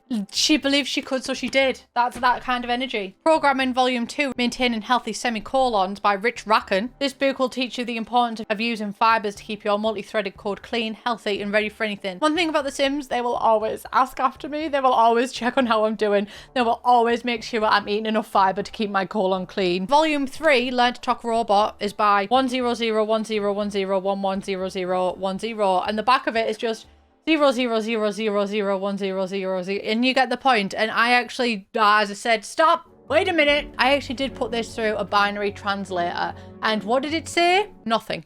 It said nothing. Neither the author or the blurb said anything. It didn't translate to anything. And then I was like, well, do you know what? I'm used to hidden messages, okay? I've watched Pretty Little Liars. I'm a fan of Taylor Swift. I am used to red herrings, but I'm also used to cracking codes. And I thought, well, let me type in Bella Goth into the opposite way and convert that into binary. And no, I also typed things like The Sims 5, and it was nothing. I had a fun time though with programming. Research and debate, a topic that honestly fills me with such dread. Research Volume 1. Look It Up by Jing Fen. Oh, but also spoiler alert, they are all wrote by this one. Research and Debate Volume 2, Utilizing Information. This book covers everything from how to study more efficiently to instructions on how to persuade others to do basic menial tasks for you. It's not manipulation, it's called convincing. It sounds like manipulation. And if I was to have to point on a map, I would say this one lives manipulation. I guess this part of it is more about the debating than it is about the research. Research and Debate Volume 3, Knowledge is Power. This book delves into such subject matter, making a master of its reader.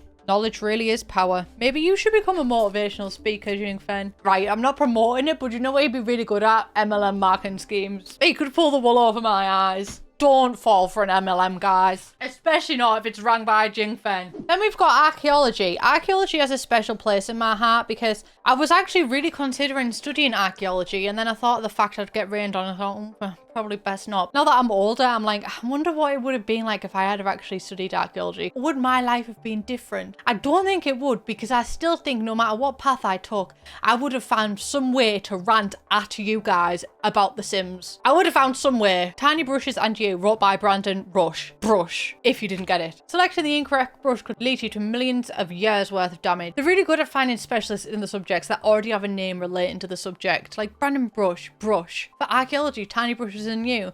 The most famous thing of this that I can think of is Kayla Sims, who changed her last name to Sims after she loaded up The Sims 3 for the first time. That's a true fact, actually. Archaeology Volume 2, 101 Uses for a Bull Whip by D.E. Vaux. Out in the field and in desperate need of a clothesline, take another look at your trusty bullwhip. And this one confused me because I looked up what a bullwhip was and I was like, why wouldn't I, like, what is that about? A bullwhip is used to herd cattle, and I was like, I'm just not getting the relevance to it. But then I stumbled upon an article, Taking Archaeology Beyond Big Discoveries and Bullwhips, and it referenced the archaeologist Alfred Kidder, and Alfred Kidder said, there are two types of archaeologist. You got the hairy-chested, rugged explorer with a shirt unbuttoned, with the pith helmet and wool whip, the Indiana Jones type, and then you think of his father, an older gentleman with a beard and a jacket with elbow patches, decoding ancient texts.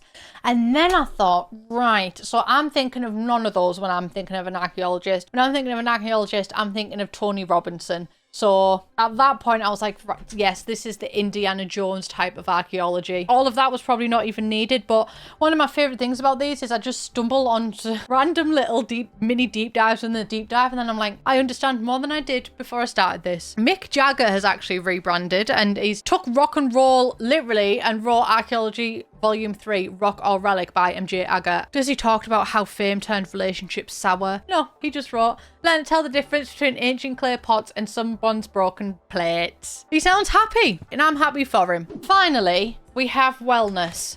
A fun one. It brought me a lot of joy. Wellness Volume 1, Exploring the Mind-Body Connection by Dr. New Waverly. Not referencing the Wizards of Waverly Place, but more of a new wave way of thinking. Learn the basics of creating a new you. Start the path for creating and controlling your own well-being to maintain your health by exploring the connection between your mind and body. That's actually... like, it's actually really useful. Wellness Volume 2, Balance Your Emotions, Balance Your Life by D.P. breathing, deep breathing. Master your mind, your emotions, your reactions. Learn to hone the art of self-awareness. Finally, Wellness Volume... I don't know why I'm doing that, that voice. Wellness Volume 3, Transforming Emotional Energy. By Karma Chameleon. Channel your emotions to work for you. Things come and go, but it is you who remains enlightened. These are funny and these are references and stuff, but that is so true. At the end of the day, it's only you who will get you through a situation. It's you who has to be happy with you. Karma Chameleon, you make me feel like I want to lay down on a chaise lounge and cry. And that's Science and Academic, all done and dusted.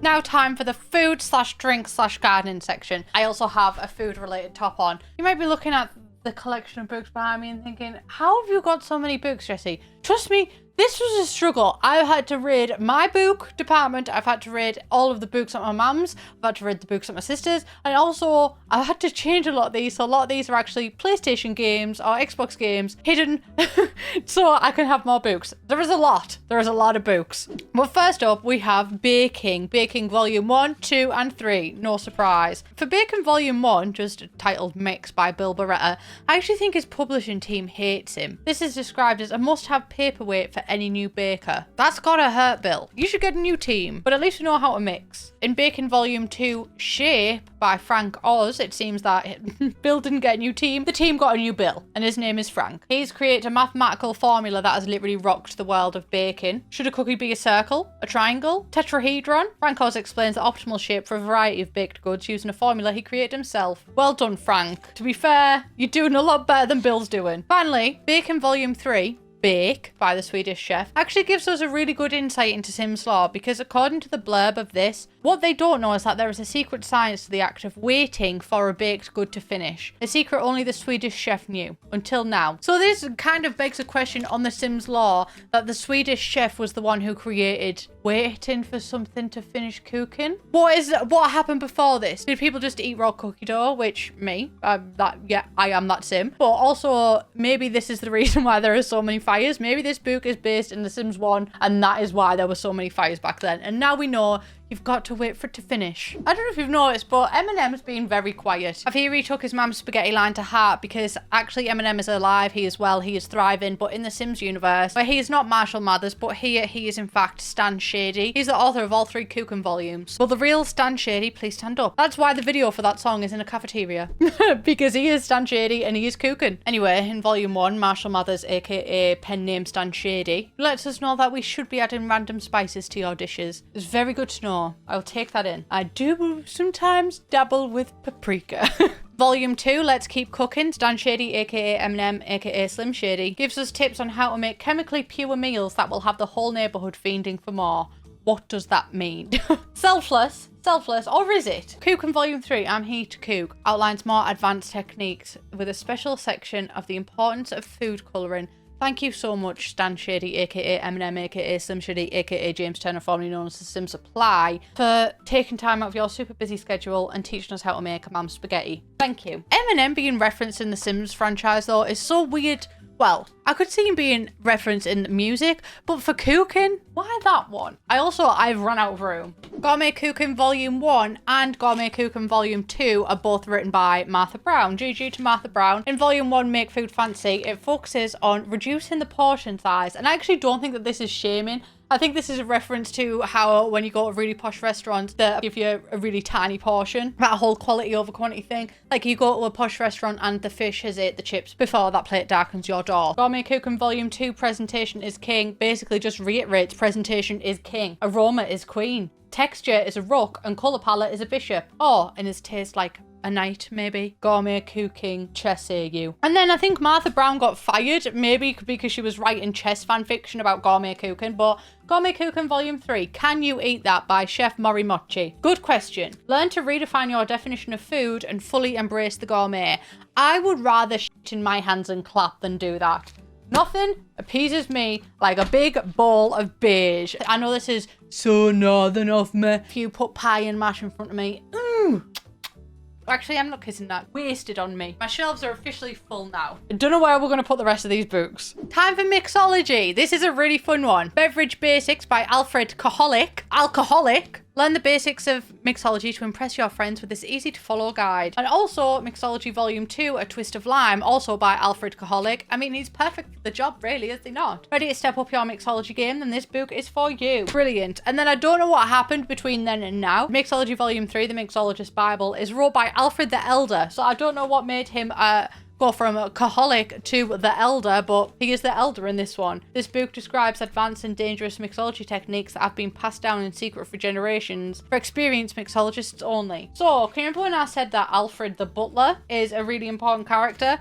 Well, that's because Alfred is multifaceted and has apparently lived 1,000 lives, because he also went from a Kaholic to the Elder. Alfred, what are you up to? Did Butlerin turn you to this? I hope you're doing okay, Alfred. I love you so much. I'm going to introduce you to one of my favourite people in the franchise. It's not, in fact, Alfred, but it is, in fact, Wacky Daniel. Wacky Daniel wrote Gardening Volume 1, Water, Light and Dirt. Learn to plant stuff. Why? Because I'm wacky. The wacky, waving, inflatable arm flailing blue man, whatever it is. Wacky Daniel. A real focus on the wacky.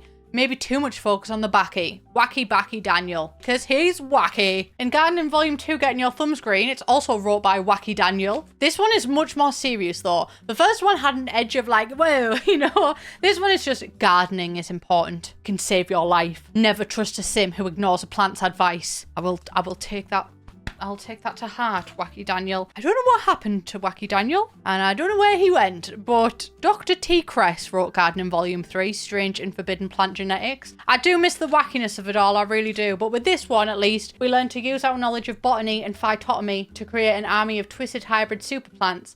Or apples that taste like peaches. Really, either is fine. I miss Wacky Daniel. Although, why are you trying to get strange and forbidden with plant genetics? I think you're just as wacky as Daniel. Good luck with your botany and phytotomy though. And congrats on the PhD! Finally, in the gardening / mixology / whatever section, we've got herbalism. Which, you know what, by the looks of this, you would think that these were really fun books with reference to, I don't know, maybe to certain types of plants and like getting herbal with it, you know. But these are actually really dry and boring. Herbalism Volume 1, Let's Get Brewing by Harold Patterson is just tired of purchasing expensive medicine and sprays to remedy what ails you. Learn the ins and outs of creating your own. Thank you. Herbalism Volume 2, More to Brew by Michael Walsh. Move beyond the basics of the art of herbalism. Become more successful at creating remedies that actually work. But then, also Volume 3, Herbal Master, is written by the Hermit of Granite Falls. He's an author. He's well established. Okay, it's time to take off the kids' gloves and brew some remedies that will magically cure any ailment. The Hermit of Granite Falls cured my autism simply with his book. He's so good at what he does. It's just a joke. The Hermit of Granite Falls obviously did not cure me from autism. And he didn't give me it either. My dad did.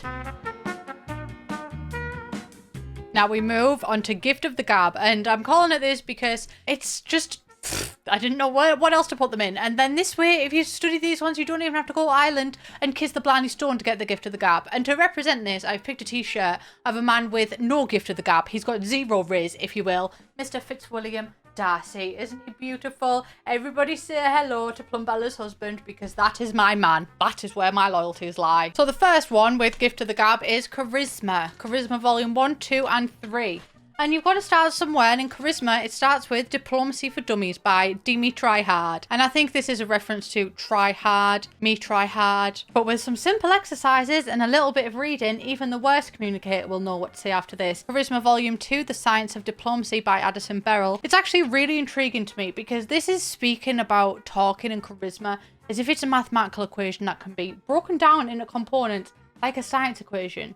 Soon you'll know the answers to becoming incredibly persuasive, which is absolutely just baffling to me, because I do not have... It may seem like I can talk really well because I'm talking to myself right here, but put me with unknown variables, I do have communication issues. I have a social deficit. And then Charisma Volume 3, The Art of Diplomacy by Mindy Fox. And she says the same thing. Looking good is an art, and so is speaking well. Become influential, irresistible, and inspiring with Mindy's tips. I will be reading these on repeat. I'll be ticking all of the information. I'm going to have to just start stacking books on top of books, because I'm running out of room. We have the comedy section, which has a special place in my heart, the idea of a comedy book, because when my niece was younger, we had to buy her a comedy book so she could understand what jokes meant, because her favourite joke was knock knock, who's there, dog, dog who, dog. and she would literally crease with laughter because she thought it was so funny, and I really respect it. So comedy books have a special place in my heart. Isabella, I'm gonna get you all of these books for your birthday. Comedy Volume 1, Get the Jokes by Murphy Edwards. Eddie Murphy is the reference there. Do you know any jokes? No? Well, lucky for you, this book is packed with jokes. So selfless of them, really. Comedy Volume 2, Grab the Mic by David Jean Lawrence. Probably a reference over my head. Studies show that 95% of good comedy routines start with a comedian grabbing the microphone. This book walks through a plethora of mic holding techniques. I don't trust those statistics. Maybe in Sim Nation, not on my watch. Comedy Volume 3, Show Them the Pain by Lou Decay. Great comedy starts in the gut and travels through the bowels until it can no longer be contained. This is a fart joke. This is referencing farts. This is tooting. It's gas. Mischief is an interesting one because it is a level 10 skill. And in the first one, Mischief Volume 1, What's Funny, What's Illegal, that actually really poses a very important question. This book will teach you the basics of becoming a mischievous prankster. Or was that the first prank? No, it wasn't. What are you trying to say to me right now? Anyway, good question. What is funny and what is illegal? Are illegal things funny? Are some illegal things funny? A more important question, another important question, what's illegal, what's frowned upon by Sneaky Pete Shadow. I don't know why he'd have the sneaky in his name because that would just make me instantly not trust him. If you want to get up to mischief, you gotta be a little bit more subtle about it. Although, he might be sneaky enough, you never know. In this one, we question how far is too far to take a prank? Do we draw the line at tears? Tears feels right. I think you should draw it before that. My nephew's going through his prank phase at the minute where he watches lots of pranks online, but I just really don't like pranks. Unless it's like completely innocent. Like one of my dad's favourite pranks on April Fools is to put a piece of bread in someone's shoe. And like that's innocent because it's like, oh, why is there a piece of bread in my shoe? And it's like, ha! And it's so harmless. Henry Hank and Lauren Bear are both really normal names, and then you've just got Sneaky Pete Shadow. The most important part of the long con is not forgetting that you're doing a long con. This book is jam-packed with tips and tricks for all your con needs. This is hilarious to me because I think that Lauren Bear is doing a long con, and I think that long con is the person who rings you up in The Sims 1 and tells you that they are coming and then they never come. That's Lauren Bear. She's literally got you on speed dial. Writing. Learn how to write. This is one of the skills that have books that actually really make sense to me. Like, yes, of course, you're going to learn about writing by reading a book. But then you've got things like rock climbing, and it's like, I just don't understand how we're going to get there from that, you know? But writing Volume 1, The Conjugating Conundrum, is actually a double off. Rosie and Robbie Lutices. I don't know if these are siblings or married. This is the worst game of siblings or dating I've ever played in my life. Live, lived, will live, die, died, will die. Flummox, flummoxed, will flummox. Much to think about. I don't know, people just keep getting fired left, right and centre because Volume 2, The Importance of Punctuation, is wrote by Billy Shakes. What does he shake? Again, another name. That sounds like a sentence. Did you know you can lengthen your written works by increasing the point size of just your periods? Longer is always better in the literary world. What would my menstrual cycle have to do with that? Writing Volume 3, Let's Get Weird by Edward Fallon Toaster. I mean, that last name is a bit of a weird one, I'm not gonna lie. I haven't even opened the book yet and already things are a little bit strange. This book will teach you to dig into your disturbed subconscious and pull out some really dark stuff. Just be sure to write with the lights on. How else would I see my pen and paper, Edward? Laptop. And then finally, in the gift of the gab section, we have parenting, which is an unnecessary read, in my opinion, because the majority of fun for me comes from neglecting kids in The Sims. I would never neglect kids in real life, though, obviously. But if you don't want to be a virtual deadbeat, you can pick up these books and increase your skill in them. Parenting Volume 1, Learning to Crawl by Dr. PJ. I love that name, love PJs. Learn the differences between caring for a baby and caring for a cat. Which can't be left alone? Which likes tuna? All the answers are within. Dr. PJ takes us on another adventure in Parenting Volume 2, First Steps. As your child grows, manipulation becomes more vital. Use empathy and guilt to influence children to follow your rules. And I know that that term is being used to the death, but children genuinely gaslight you. I've never questioned myself more than when I'm arguing with a child. I will watch my nephew do something and I'll say, "You've just done that." And he'll go, "No, I haven't. I didn't do that. I didn't do that." All children are, though. That's not just thingy to my nephew. Honestly, kids are just born amazing at it. In Parenting Volume 3, Removing the Training Wheels, read upon the best ways to handle teenage mood swings, the latest happening slang, and what are the coolest socks to give as presents. So a really fun read, all in all, and it's also made me reflect on my own journey with children. I don't have children, but I am a very involved auntie. GG to all of the parents out there, you are doing absolutely amazing. Both sim parents and IRL parents. Every parent is stronger than I am, because I get to say goodbye at the end of a day. So that is Skills very nearly finished. And honestly, I'm quite glad to see the back of them because as much as some were fun, I found a lot of them just boom, boom, boom, boom, boom. But now we are on Unobtainable Skills, which...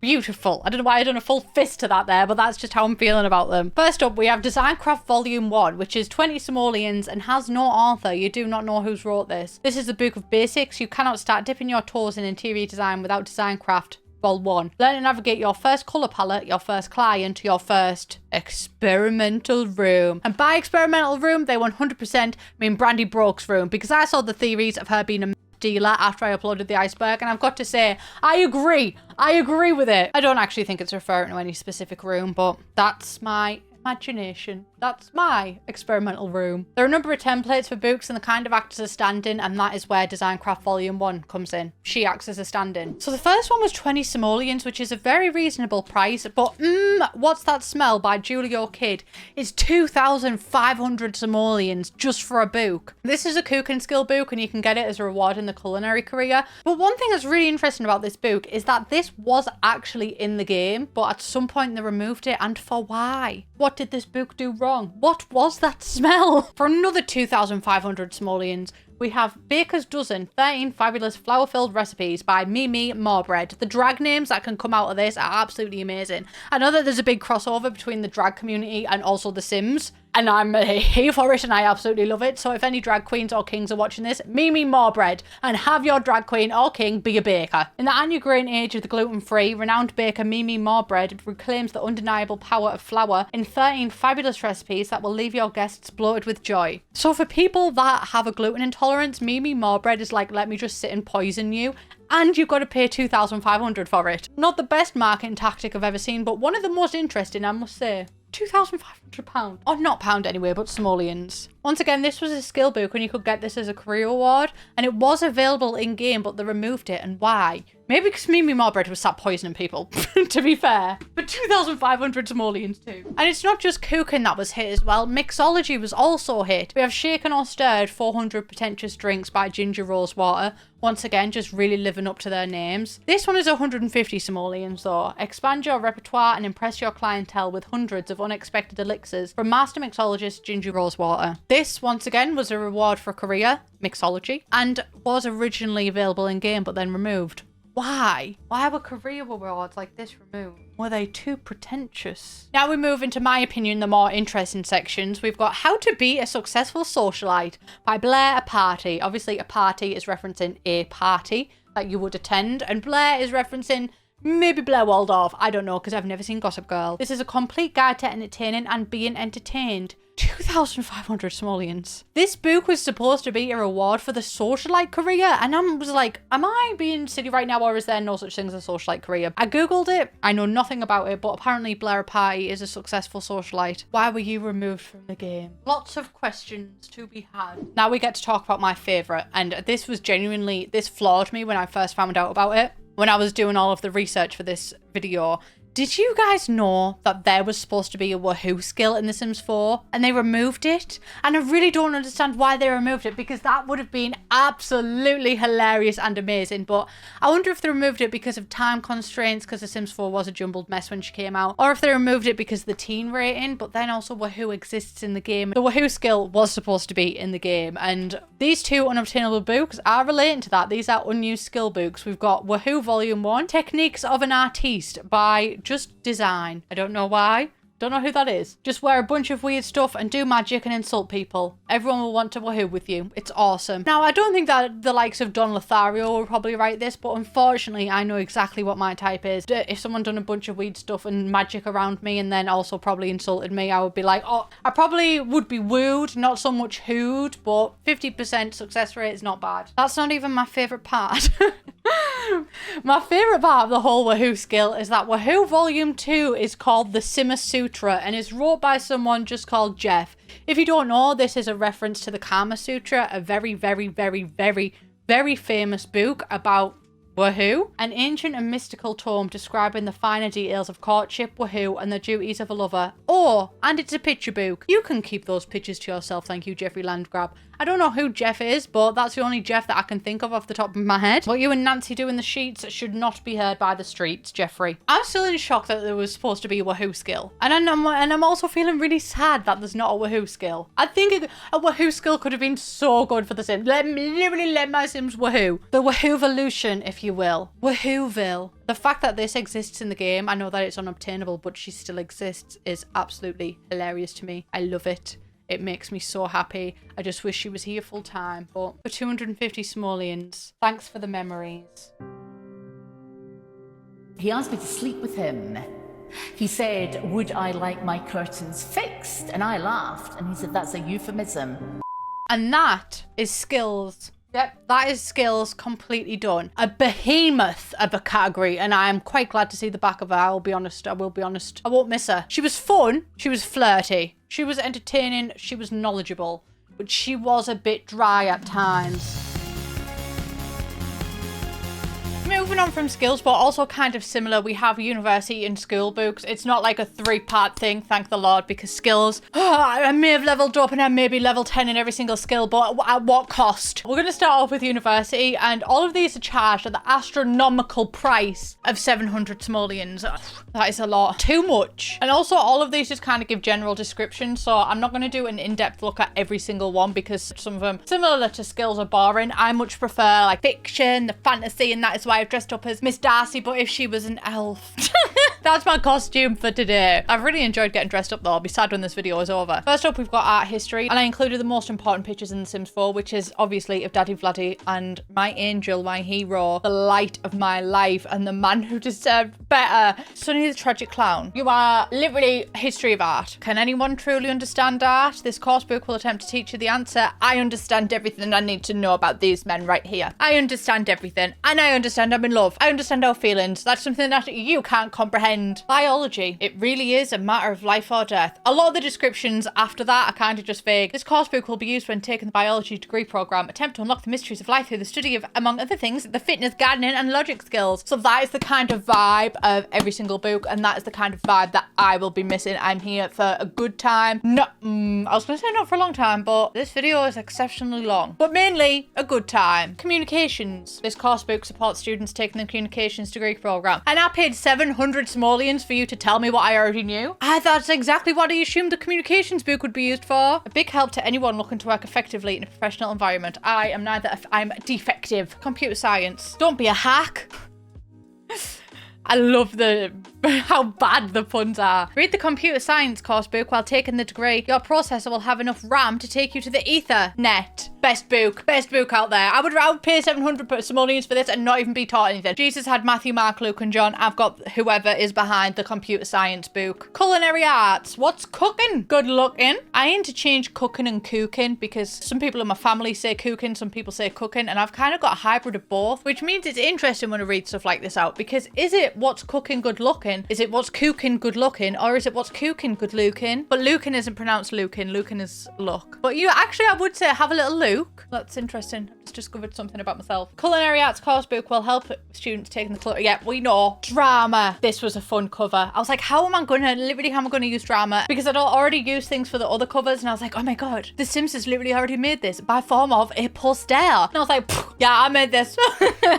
Yeah, I will steal the copyright of that one. That obviously EA, if you're watching this, I love you so much and everything like that. Obviously, I'm not going to be using your works and saying this is my own. This is EA. Someone on EA has drawn this, not me. EA is Taylor Swift. Taylor Swift has a song called Red, and who wears red? Literally Bella Goth. So true. Economics. Sometimes lectures are long and boring. Just like this book. Moving on. Fine arts. I just like the cover of this one. I think this cover is aesthetically pleasing. I just like the pictures. I also did not draw them. Studying doesn't need to be abstract. Use this book and you won't need to use improvisation during the final exam. Okay. History. This is actually my degree. And I can't believe this is 700 simoleons because when I bought my history books, you could just buy them secondhand off Amazon and it'd be like, I think I paid pennies for some. Obviously the postage racked up, but yeah, a lot of the books, you don't have to get like £700. In fact, maybe I'm just living in a bubble, but in the UK, I've not heard of anyone who had to spend like £700 or simoleons on a textbook. But maybe, you know what, The Sims is literally not real life and The Sims is not representative of every single place other than England, UK. Maybe books aren't 700 simoleons. Learning about old-timey stuff and things that happened in yore has never been so comprehensive. So true. Use this and you'll make ... history to the stocks. Oh, that's historical reference. Stocks. Don't have them anymore. I miss shotting rotten tomatoes at people. Language and literature. Read the book for the literature. Go to the programme for the language. I just love it when things are just straight to the point. I never have to question where I stand. It's like when plots are just so in your face, I'm like, yeah, I know what's going on now. One thing about me is zero depth. There is actually depth, I'm joking. As much as I enjoy really deep, meaningful things, I also just really enjoy reading middle grade. Not that middle grade is not good, but a lot of it is more simple and it's more simple topics. And sometimes I want to relax when I'm reading. I don't want to have to work my mind out, you know? So I really enjoy reading middle grade. I don't know if you know, guys, I'm a big reader. I read a lot of books. Anyway, we've got physics. And the book in physics, which is supposed to be representing physics, is actually Victorian Murders, which is my current read. I'm enjoying it a lot. But physics, study it to have less friction during the exam. Not as fun or as informative as Victorian Murders, but we soldier on. We cannot have it all in life, do you know what I mean? Psychology. Here is the chaise lounge that I mentioned earlier, and just envision me sat on that weeping. Why was I weeping? What made me want to feel like I was on a chaise lounge weeping? I can't remember, but some book obviously pulled on my heartstrings. And psychology is trying to do the same. The mind works in mysterious ways. Fortunately, you have this book to help through these psychological matters. Beautiful. But mind does work in mysterious ways. Do you know who works in even more mysterious ways? Don Lothario. Why is he currently living with the Calientes in The Sims 4? That is... You know what? Get Don on that chair. Interview Don. I would like to see Don buy this course book for 700 simoleons, read it and report back to me. I will wait, Jonathan. Then we have villainy, a really fun one. So you want to be a bad guy? Well, you have to do good work in this class. Villainy textbook will provide utmost knowledge on how to do things without regard to other Sims, all for your benefit. The world can be yours. Get reading. Taking over the world by simply reading a book. I'm inspired. Honestly, it's got me feeling like I want to remove a pool ladder or something. I'm just feeling really quirky right now. And then we are, well, I don't know why I started with university. I should have started with homework books and then made our way through the ages. But here we are. We soldier on. We have 3 homework books in game. We've got grade school, normal homework, and then university homework. I took the time to make these look like the composition notebooks because I always wanted one. So I'm kind of living vicariously through my Sims in another way, just constantly find new ways to live out my fantasies in The Sims. These are all 1 simoleon and they all have the same description on them, which is doing homework is an important step towards getting good grades. That is so good to know. I loved making these covers. This is actually a picture of something in The Sims and I just put a bunch of effects on it in Photoshop to make it look like a composition notebook. It was fun. It was fun. And you know what? My dreams of having a composition notebook have been fulfilled. So thank you to homework. In a similar vein, we've got the teacher's portfolio, which I designed to make it look kind of similar. This is 150 simoleons. And the description of this one is, after students' assignments have been turned in and collected, this is where they go. Time for some grading. You might think that is all of school, but then we've also got an oddball with this one. The soccer team playbook. Bit of a wildcard. I'm interested that it's here and also the price of it. It's 100 simoleons for this book. Keep it secret, keep it safe. It's the team's super secret soccer playbook. Okay, I will keep it safe. I will not tell anybody about the super secret soccer playbook, guys. And literally don't go home and tell your friends about the super secret soccer playbook. Let's just all keep it to ourselves. We are finally on the last section of books in The Sims 4 ever, and these ones are emotional books. Emotions were the big selling point, but also one of the biggest flops and one of the things that overwhelms The Sims 4 so much. As we know, if you play the game, you can influence your Sims' emotions, and there's also objects that you can use that will put them in a certain emotion. Some Sims might be bookworms, but even if they're not, there are also books that you can use to manipulate your Sims into feeling a certain way. Kind of realistic, actually. Like, if I want to process things, I listen to Motion Sickness by Phoebe Bridgers. If I want to be happy, I put on some Northern Soul. If I want to be playful, I load up Fortnite. And if I want to be focused, then I read. So it does kind of, life does imitate art, funnily enough. The first emotion that we're going to cover is flirty. And in flirty, There are 2 books. The first one is A Roadmap to Love by Mona Huggins. Just cute romantic story, quirky novel about a teenager who was separated from a high school sweetheart, only to cross paths and rekindle their romance overseas 10 years later. Oh, just a palate cleanser, beautiful palate cleanser. Pick-up lines from The Flirtatiously Inept by Dr. Phyllis,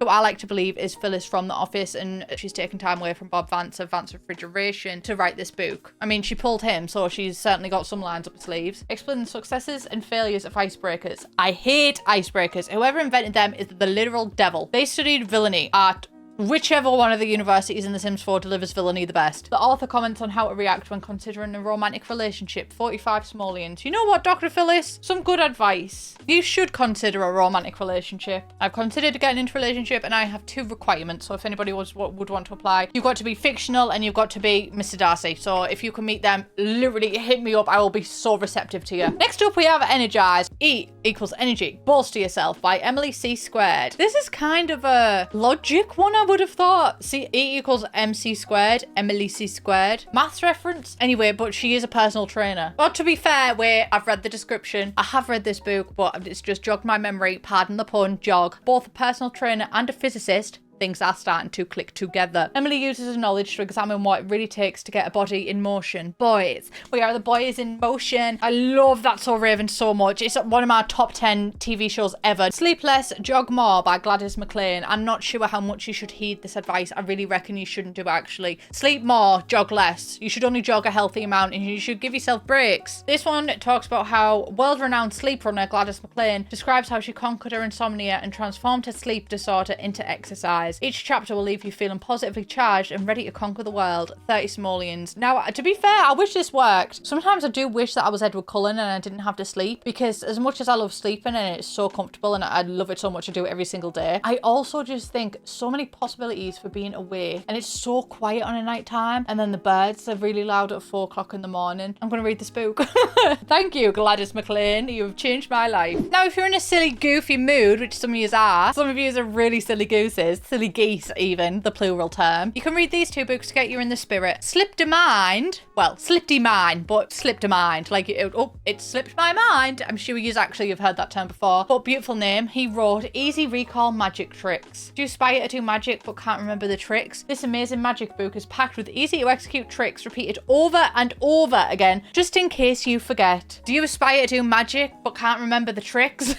Read this. I love that. A little repeating joke. 45 simoleons, and it certainly entertained me. I am feeling quite playful right now. Make 'em Laugh Till They Cry by Daniel Chaperone. Beginning with the knock knock and your mama jokes, Daniel grew from entertaining a playground to having his own special. This story unlocks the secret of getting more than just a chuckle. 30 simoleons. You will be getting more than just a chuckle, Daniel Chaperone. You will be getting a jail sentence. I don't think this is make 'em laugh till they cry, like that was so funny. Tears are falling out of my eyes. I'm taking this as he's making me cry because his jokes. Actually, maybe I'm being too harsh. Oh no, that's because I made him look a little bit sheepish on the cover. I'm feeling empathy is what they call it. Or maybe, you know what, Daniel, I genuinely, I wish you the best. I'm not going to put that on you, and I hope that your jokes are funny. I mean, they're probably not. They are probably not, but I'm sorry for being so mean. Oh, well, that certainly stopped me feeling playful.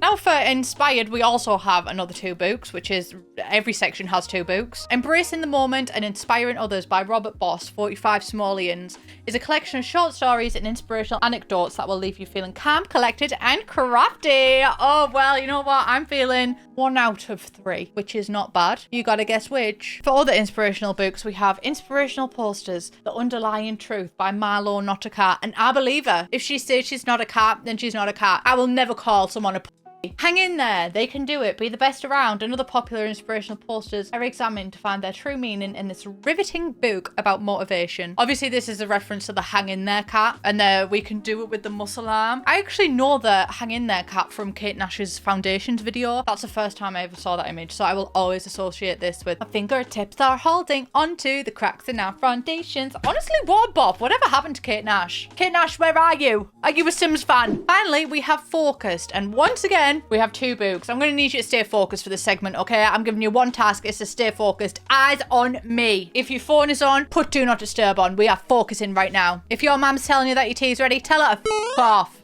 Got a book called Honing Your Mind's Eye. This is a reference to Enigma, like the, oh, that was an enigma. This is actually an autobiographical narrative describing how one overcomes ADHD without the use of modern day medicine. A focused mind is a heightened mind. Derek is literally out here just telling the world that he's raw dogging his diagnosis, but I don't think it works like that. And if you take medication, there is nothing wrong with taking medication or going out to get that medication. Sometimes you just need a little helping hand to make the chemicals in your brain work right. And there's no shame in that. So sorry, Derek, but I hate this guy more than the other guy that I've just berated. And then we also have Taking Control, The Futility of Trying by Max Zadinas. I feel like this is a reference to something, but it's just not like clicking in my head. Feel like you have no control over your life? I do. Like your successes and failures are due to inexorable outside forces? No, they're definitely due with me.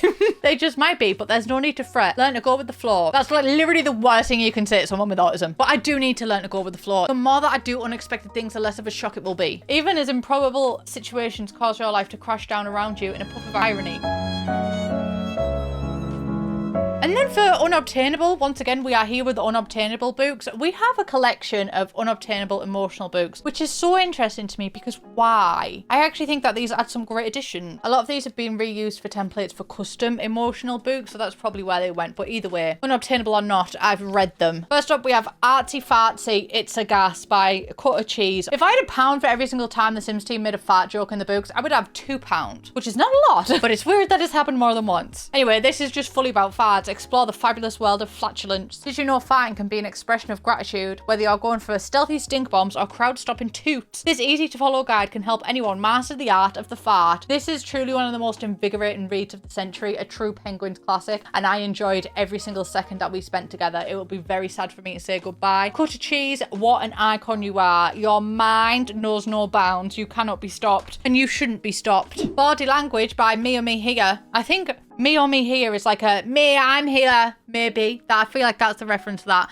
Body, by definition, is dealing with sexual manners in a comical way. It's a wordplay, body language. Body language can be hard to read, so why not learn to send clearer signals? In a sensual and exciting new book, Me or Me Here teaches you inviting new poses such as Bye Bye Booty. This was before the BBL revolution, I would assume. Aloha Allure and Forget My Lat's Not. Right, interesting one.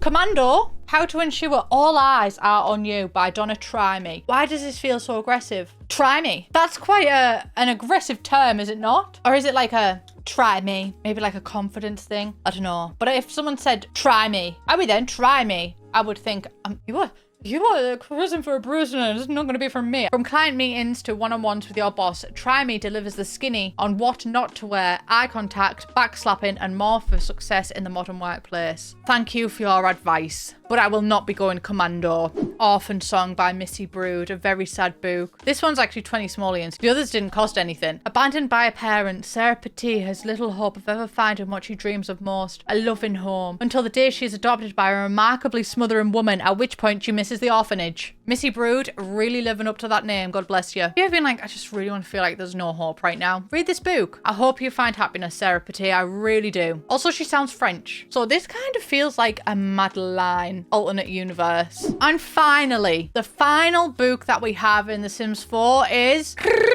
That's not really a good drum roll.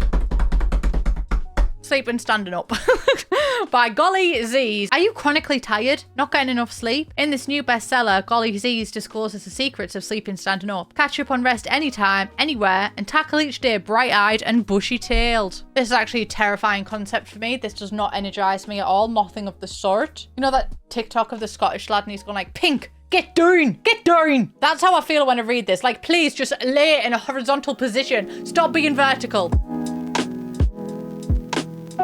Welcome to the statistical analysis part of this video. I did actually print out graphs and I did actually have, they don't actually show up on the whiteboard. So I've had to get creative with it and I've had to use my actual writing. If anyone else is a left-hander, you'll know that this was quite difficult not to rub it out as we go along. But this is one of the main things that I wanted to do in this video. It's kind of compare and contrast everything. So let me get my pointer out. Where is she? It's been a while, my love, my love. Been a while. These are the categories of the books that we've been through so far. I was going to do these in order, but I actually think it's going to be more fun to go from cheapest to most expensive. So the cheapest category actually in this entire thing is conspiracy, which would make sense because there's only like 4 books in it. But this comes to a total of 80 simoleons, which is really interesting. I just say it's interesting, but is it really? Yes, it is to me. Actually, it is to me. Toddlers is the second cheapest category, and this comes to a total of 260. Now this is interesting, which I know I say for every single thing, but this one is because this has a lot more books than that. 260 isn't bad for the amount that it gets you. Children's is the third cheapest at 287 simoleons. And then emotional is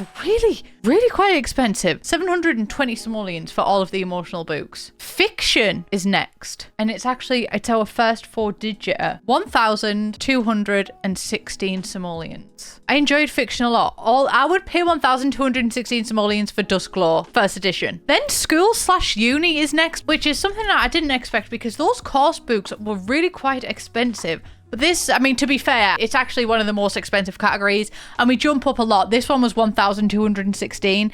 This one is coming in at 9,353 simoleons. Quite a hefty jump. And then Unobtainable as well comes in just after it at 9,400 simoleons in total. I did not expect those categories. And then non-fiction is the second most expensive category at 12,426. That's a lot. The most expensive category, which I don't think anyone will be shocked to hear, is skills. And this comes in at a whopping, 16,534.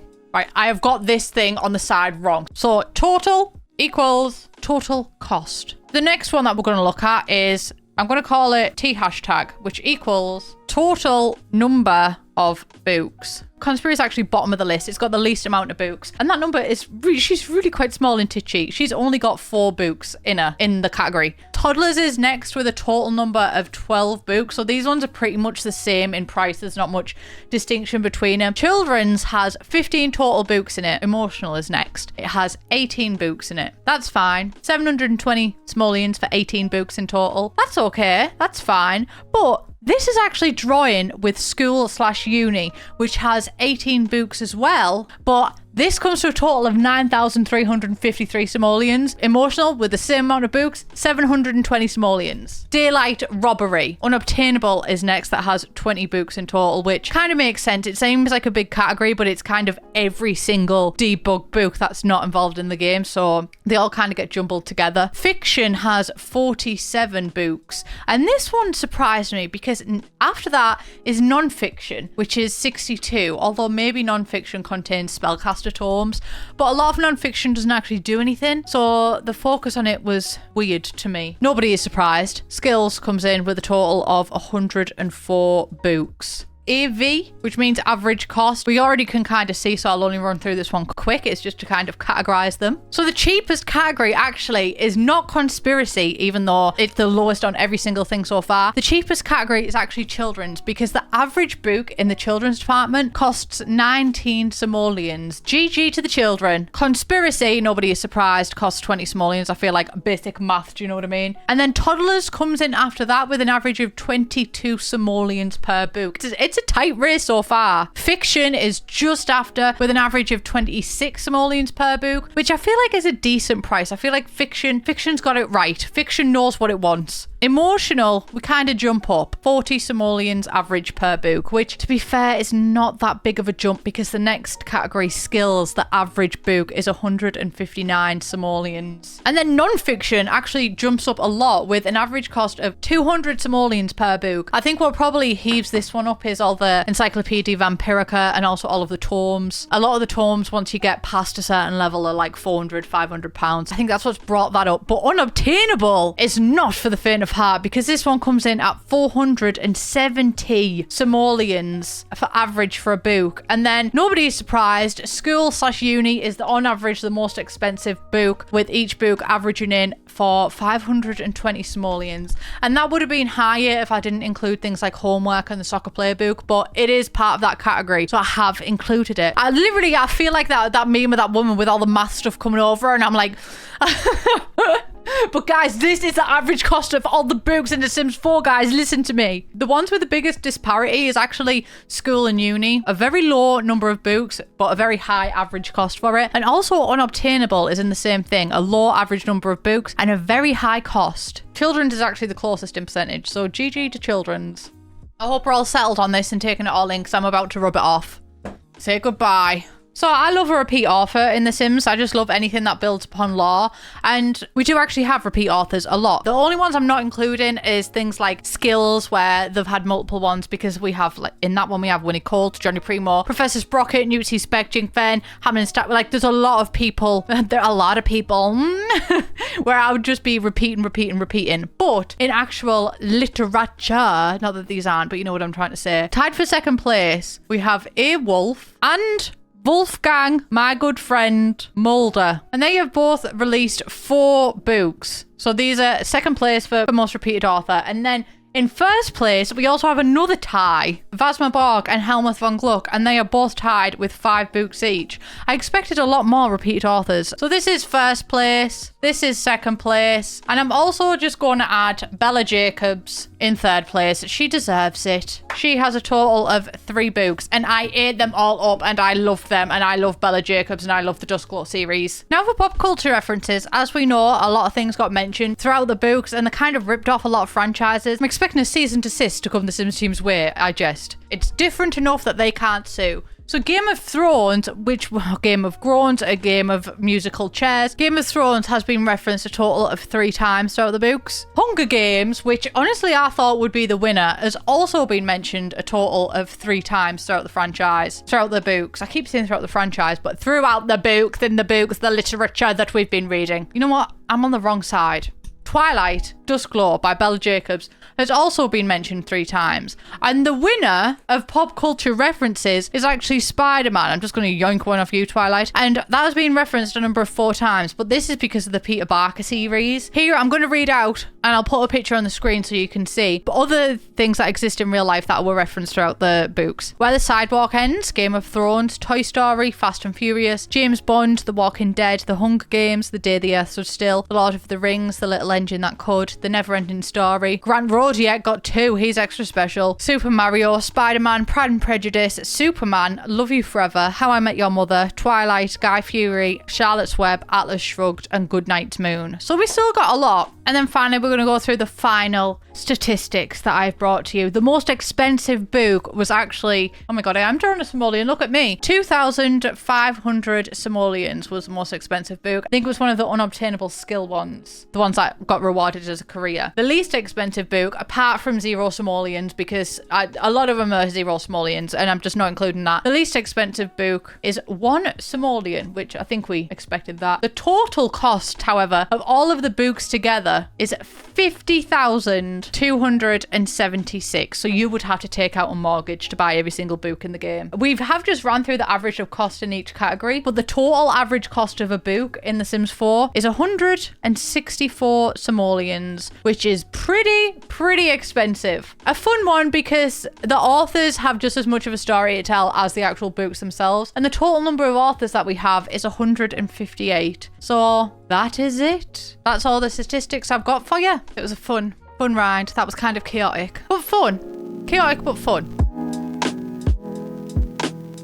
You might be able to tell, you might not be able to tell, I'm not too sure, but I love books. I love reading. I love storylines. I love getting involved in lore. It just really fascinates me. And I think you can tell actually by the fact that I have printed out every single book in The Sims 4 and made it a reality and brought it into real life. And also in the midst of writing the script and editing and everything for all this, I've also read 21 books since January. So I love books. I've mentioned a couple of times before how much I would genuinely love to write a book, but I just don't have that talent or the dedication to learn that talent either. But I'm obsessed with reading and being able to fully immerse myself into a different world, because that's kind of what I do in The Sims. I'm always looking for stories to create, and I'm so fascinated by people that can't, because when I want to create a story in my head, I'm like, what if there is a normal man and he turns into a superhero, but then his best childhood friend gets taken in by the villain side, and I'm like, well, that is Captain America. Or what if there is this little girl with superpower? That is Stranger Things. So I can't really create my own stories. I rely heavily on stories other people have made and engage in them. And even with my channel, you can see that because of how much I deeply love the lore that's already in the Sims franchise. But I'm not that good with creating my own. I've said it a lot, but when I make my own families, I do the same storylines on repeat. So because of that, I have a very narrow perspective on what it means to play The Sims, because there's so many different ways to engage in it, and I mainly just engage in the lore and the one specific type of gameplay that I do, apart from videos, which is different obviously. Which leads me on to say this entire video is about books and storytelling in The Sims, and I wanted to share a different perspective from someone who utilizes The Sims not to delve into already existing lore, but to create their own stories and turn them into actually published books. I think it's absolutely fascinating. It's like redesigning your house in The Sims, but for the literature world. So I wanted to introduce Morgan Owen to my channel. They offer a perspective that is so different to mine. They are much cleverer with storytelling and everything than I am. So I thought it would be a really cool opportunity to have somebody with a different perspective talk about storytelling. Just so you are aware, this is not a sponsorship or an ad. I do own Morgan's books, but I paid for them with my own money. I'll let Morgan introduce themselves. Hi there, my name is Morgan Owen, and I am the author of The Girl with No Soul and The Boy with a Haunted Heart, which are both published by Scholastic in the UK. I'm also a big Sims fan and a Sims player. I am fortunate enough that Plumbella has invited me to appear on her YouTube channel. First thing I wanted to know was that they are a long-time Simmer, and I wanted to know if they've always used The Sims for storytelling, because I have not. I only got introduced in the lore in The Sims 2. In The Sims 1, over my head, I just knew that the goths were emos and I kind of fancied Mortimer. So I wanted to know if Morgan had a similar story or if they've always used The Sims for storytelling. There wasn't much storytelling back then, I'm gonna be honest with you. It was mostly just woohooing. When Hot Date came out, I was supposed to be in college that day, and I was so excited about it. It was all that I cared about. Future, exams, career, not important. Sims, Hot Date. I was in a lot of trouble and I did not care. All I cared about was going home so my Sims could woohoo, and woohoo they did. The Sims 1 was kind of like a wild, wild west of storytelling. Had like a life of its own. It was a lot more random, off the wall, than The Sims 4 is. Also, because there is a plethora of storylines that you can take and storylines that already exist in game, I was curious to know if they prefer to create their own storylines or play with pre-made families and go into their lore, and just generally there any storylines that speak to them in The Sims. Big one, I think, is the lore surrounding the aliens in The Sims. It's still super satisfying to me because that connects the me that played Sims as a teenager to the me that plays Sims as an adult. For generations, people have been creating their own stories through The Sims, and sometimes they're connected to the existing lore, and that's really clever and really fun, but sometimes they're just something completely different. I would be writing a book in my head, and The Sims gave me this tool to make my characters come to life to some degree. I could create a representation of them. And so I would do that, and I would build their house. The stories I was drawn to were the stories I was telling myself. I think it's so cool and interesting to see The Sims being used as such a device for storytelling. I wanted to know their process of actually using it as a tool, if there's any tips and tricks that they have. When I am world building for a story, because I write fantasy and it's a lot of world building and fantasy, I would say, I will start with an empty room, and I'm gonna decorate that room as if I was playing The Sims or Animal Crossing, just in my imagination, with different objects that represent the world. Because I use sensory magic in my books, I am always super aware of the senses, what my character can smell, hear, touch, taste, and so I will start with that, and I will piece by piece decorate that room so that I'm telling a story with the objects that I've chosen, which is something that Sims players do on a daily basis. Every item, every plant, every window, every swatch of wallpaper is chosen really specifically to create a very specific aesthetic vibe. And that's kind of like what storytelling is, I think, and world building in particular. And then I build out from that room. So it's like, what can they see out of the window? Where is the room situated? You can actually physically do that in The Sims. And you can slowly then build the world around them. Bit by bit, it gets bigger, the vision gets bigger. Maybe a whole save file full of inspiration. And so I am a big proponent of video games being a really useful storytelling tool. With custom content as well, you can really create a unique, distinct character that you can look at, and it will help you when you're writing your story. I really have that visual strongly in mind, and what that person's face will look like, what their body looks like in this position.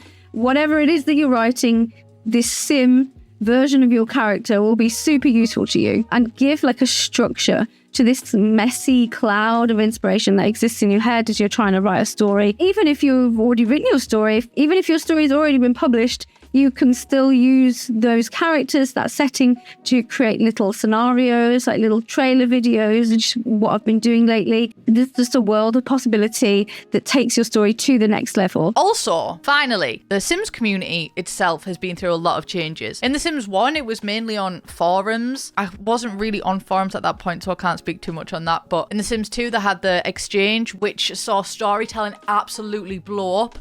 In The Sims 3, storytelling took another curve because it was the rise of Let's Plays. So storytelling was live rather than just reading it like a book. And then we are at current day, and I think YouTube has changed again, and we've had a rise of TikTok, but also of different social media platforms. And I was curious what method of storytelling in the Sims community particularly inspires them. Something that really motivates me, for example, is watching Sims streams. I don't know why it's not Sims videos, I don't know why it's not Sims TikToks, it's specifically Sims streams make me really motivated and inspired. So I was wondering what method of storytelling in the Sims community really inspires them. I'm inspired by other Sims storytellers just on like pure writing. You know, it's the same to me as a book in terms of the enjoyment and the inspiration and the character building, the world building. I've been inspired by Sims storytellers on Instagram, Starry Simsy and Oodles of Sims. What they do is incredible. Then to write the dialogue or the directions that you see on top of that, the editing of the photos, lighting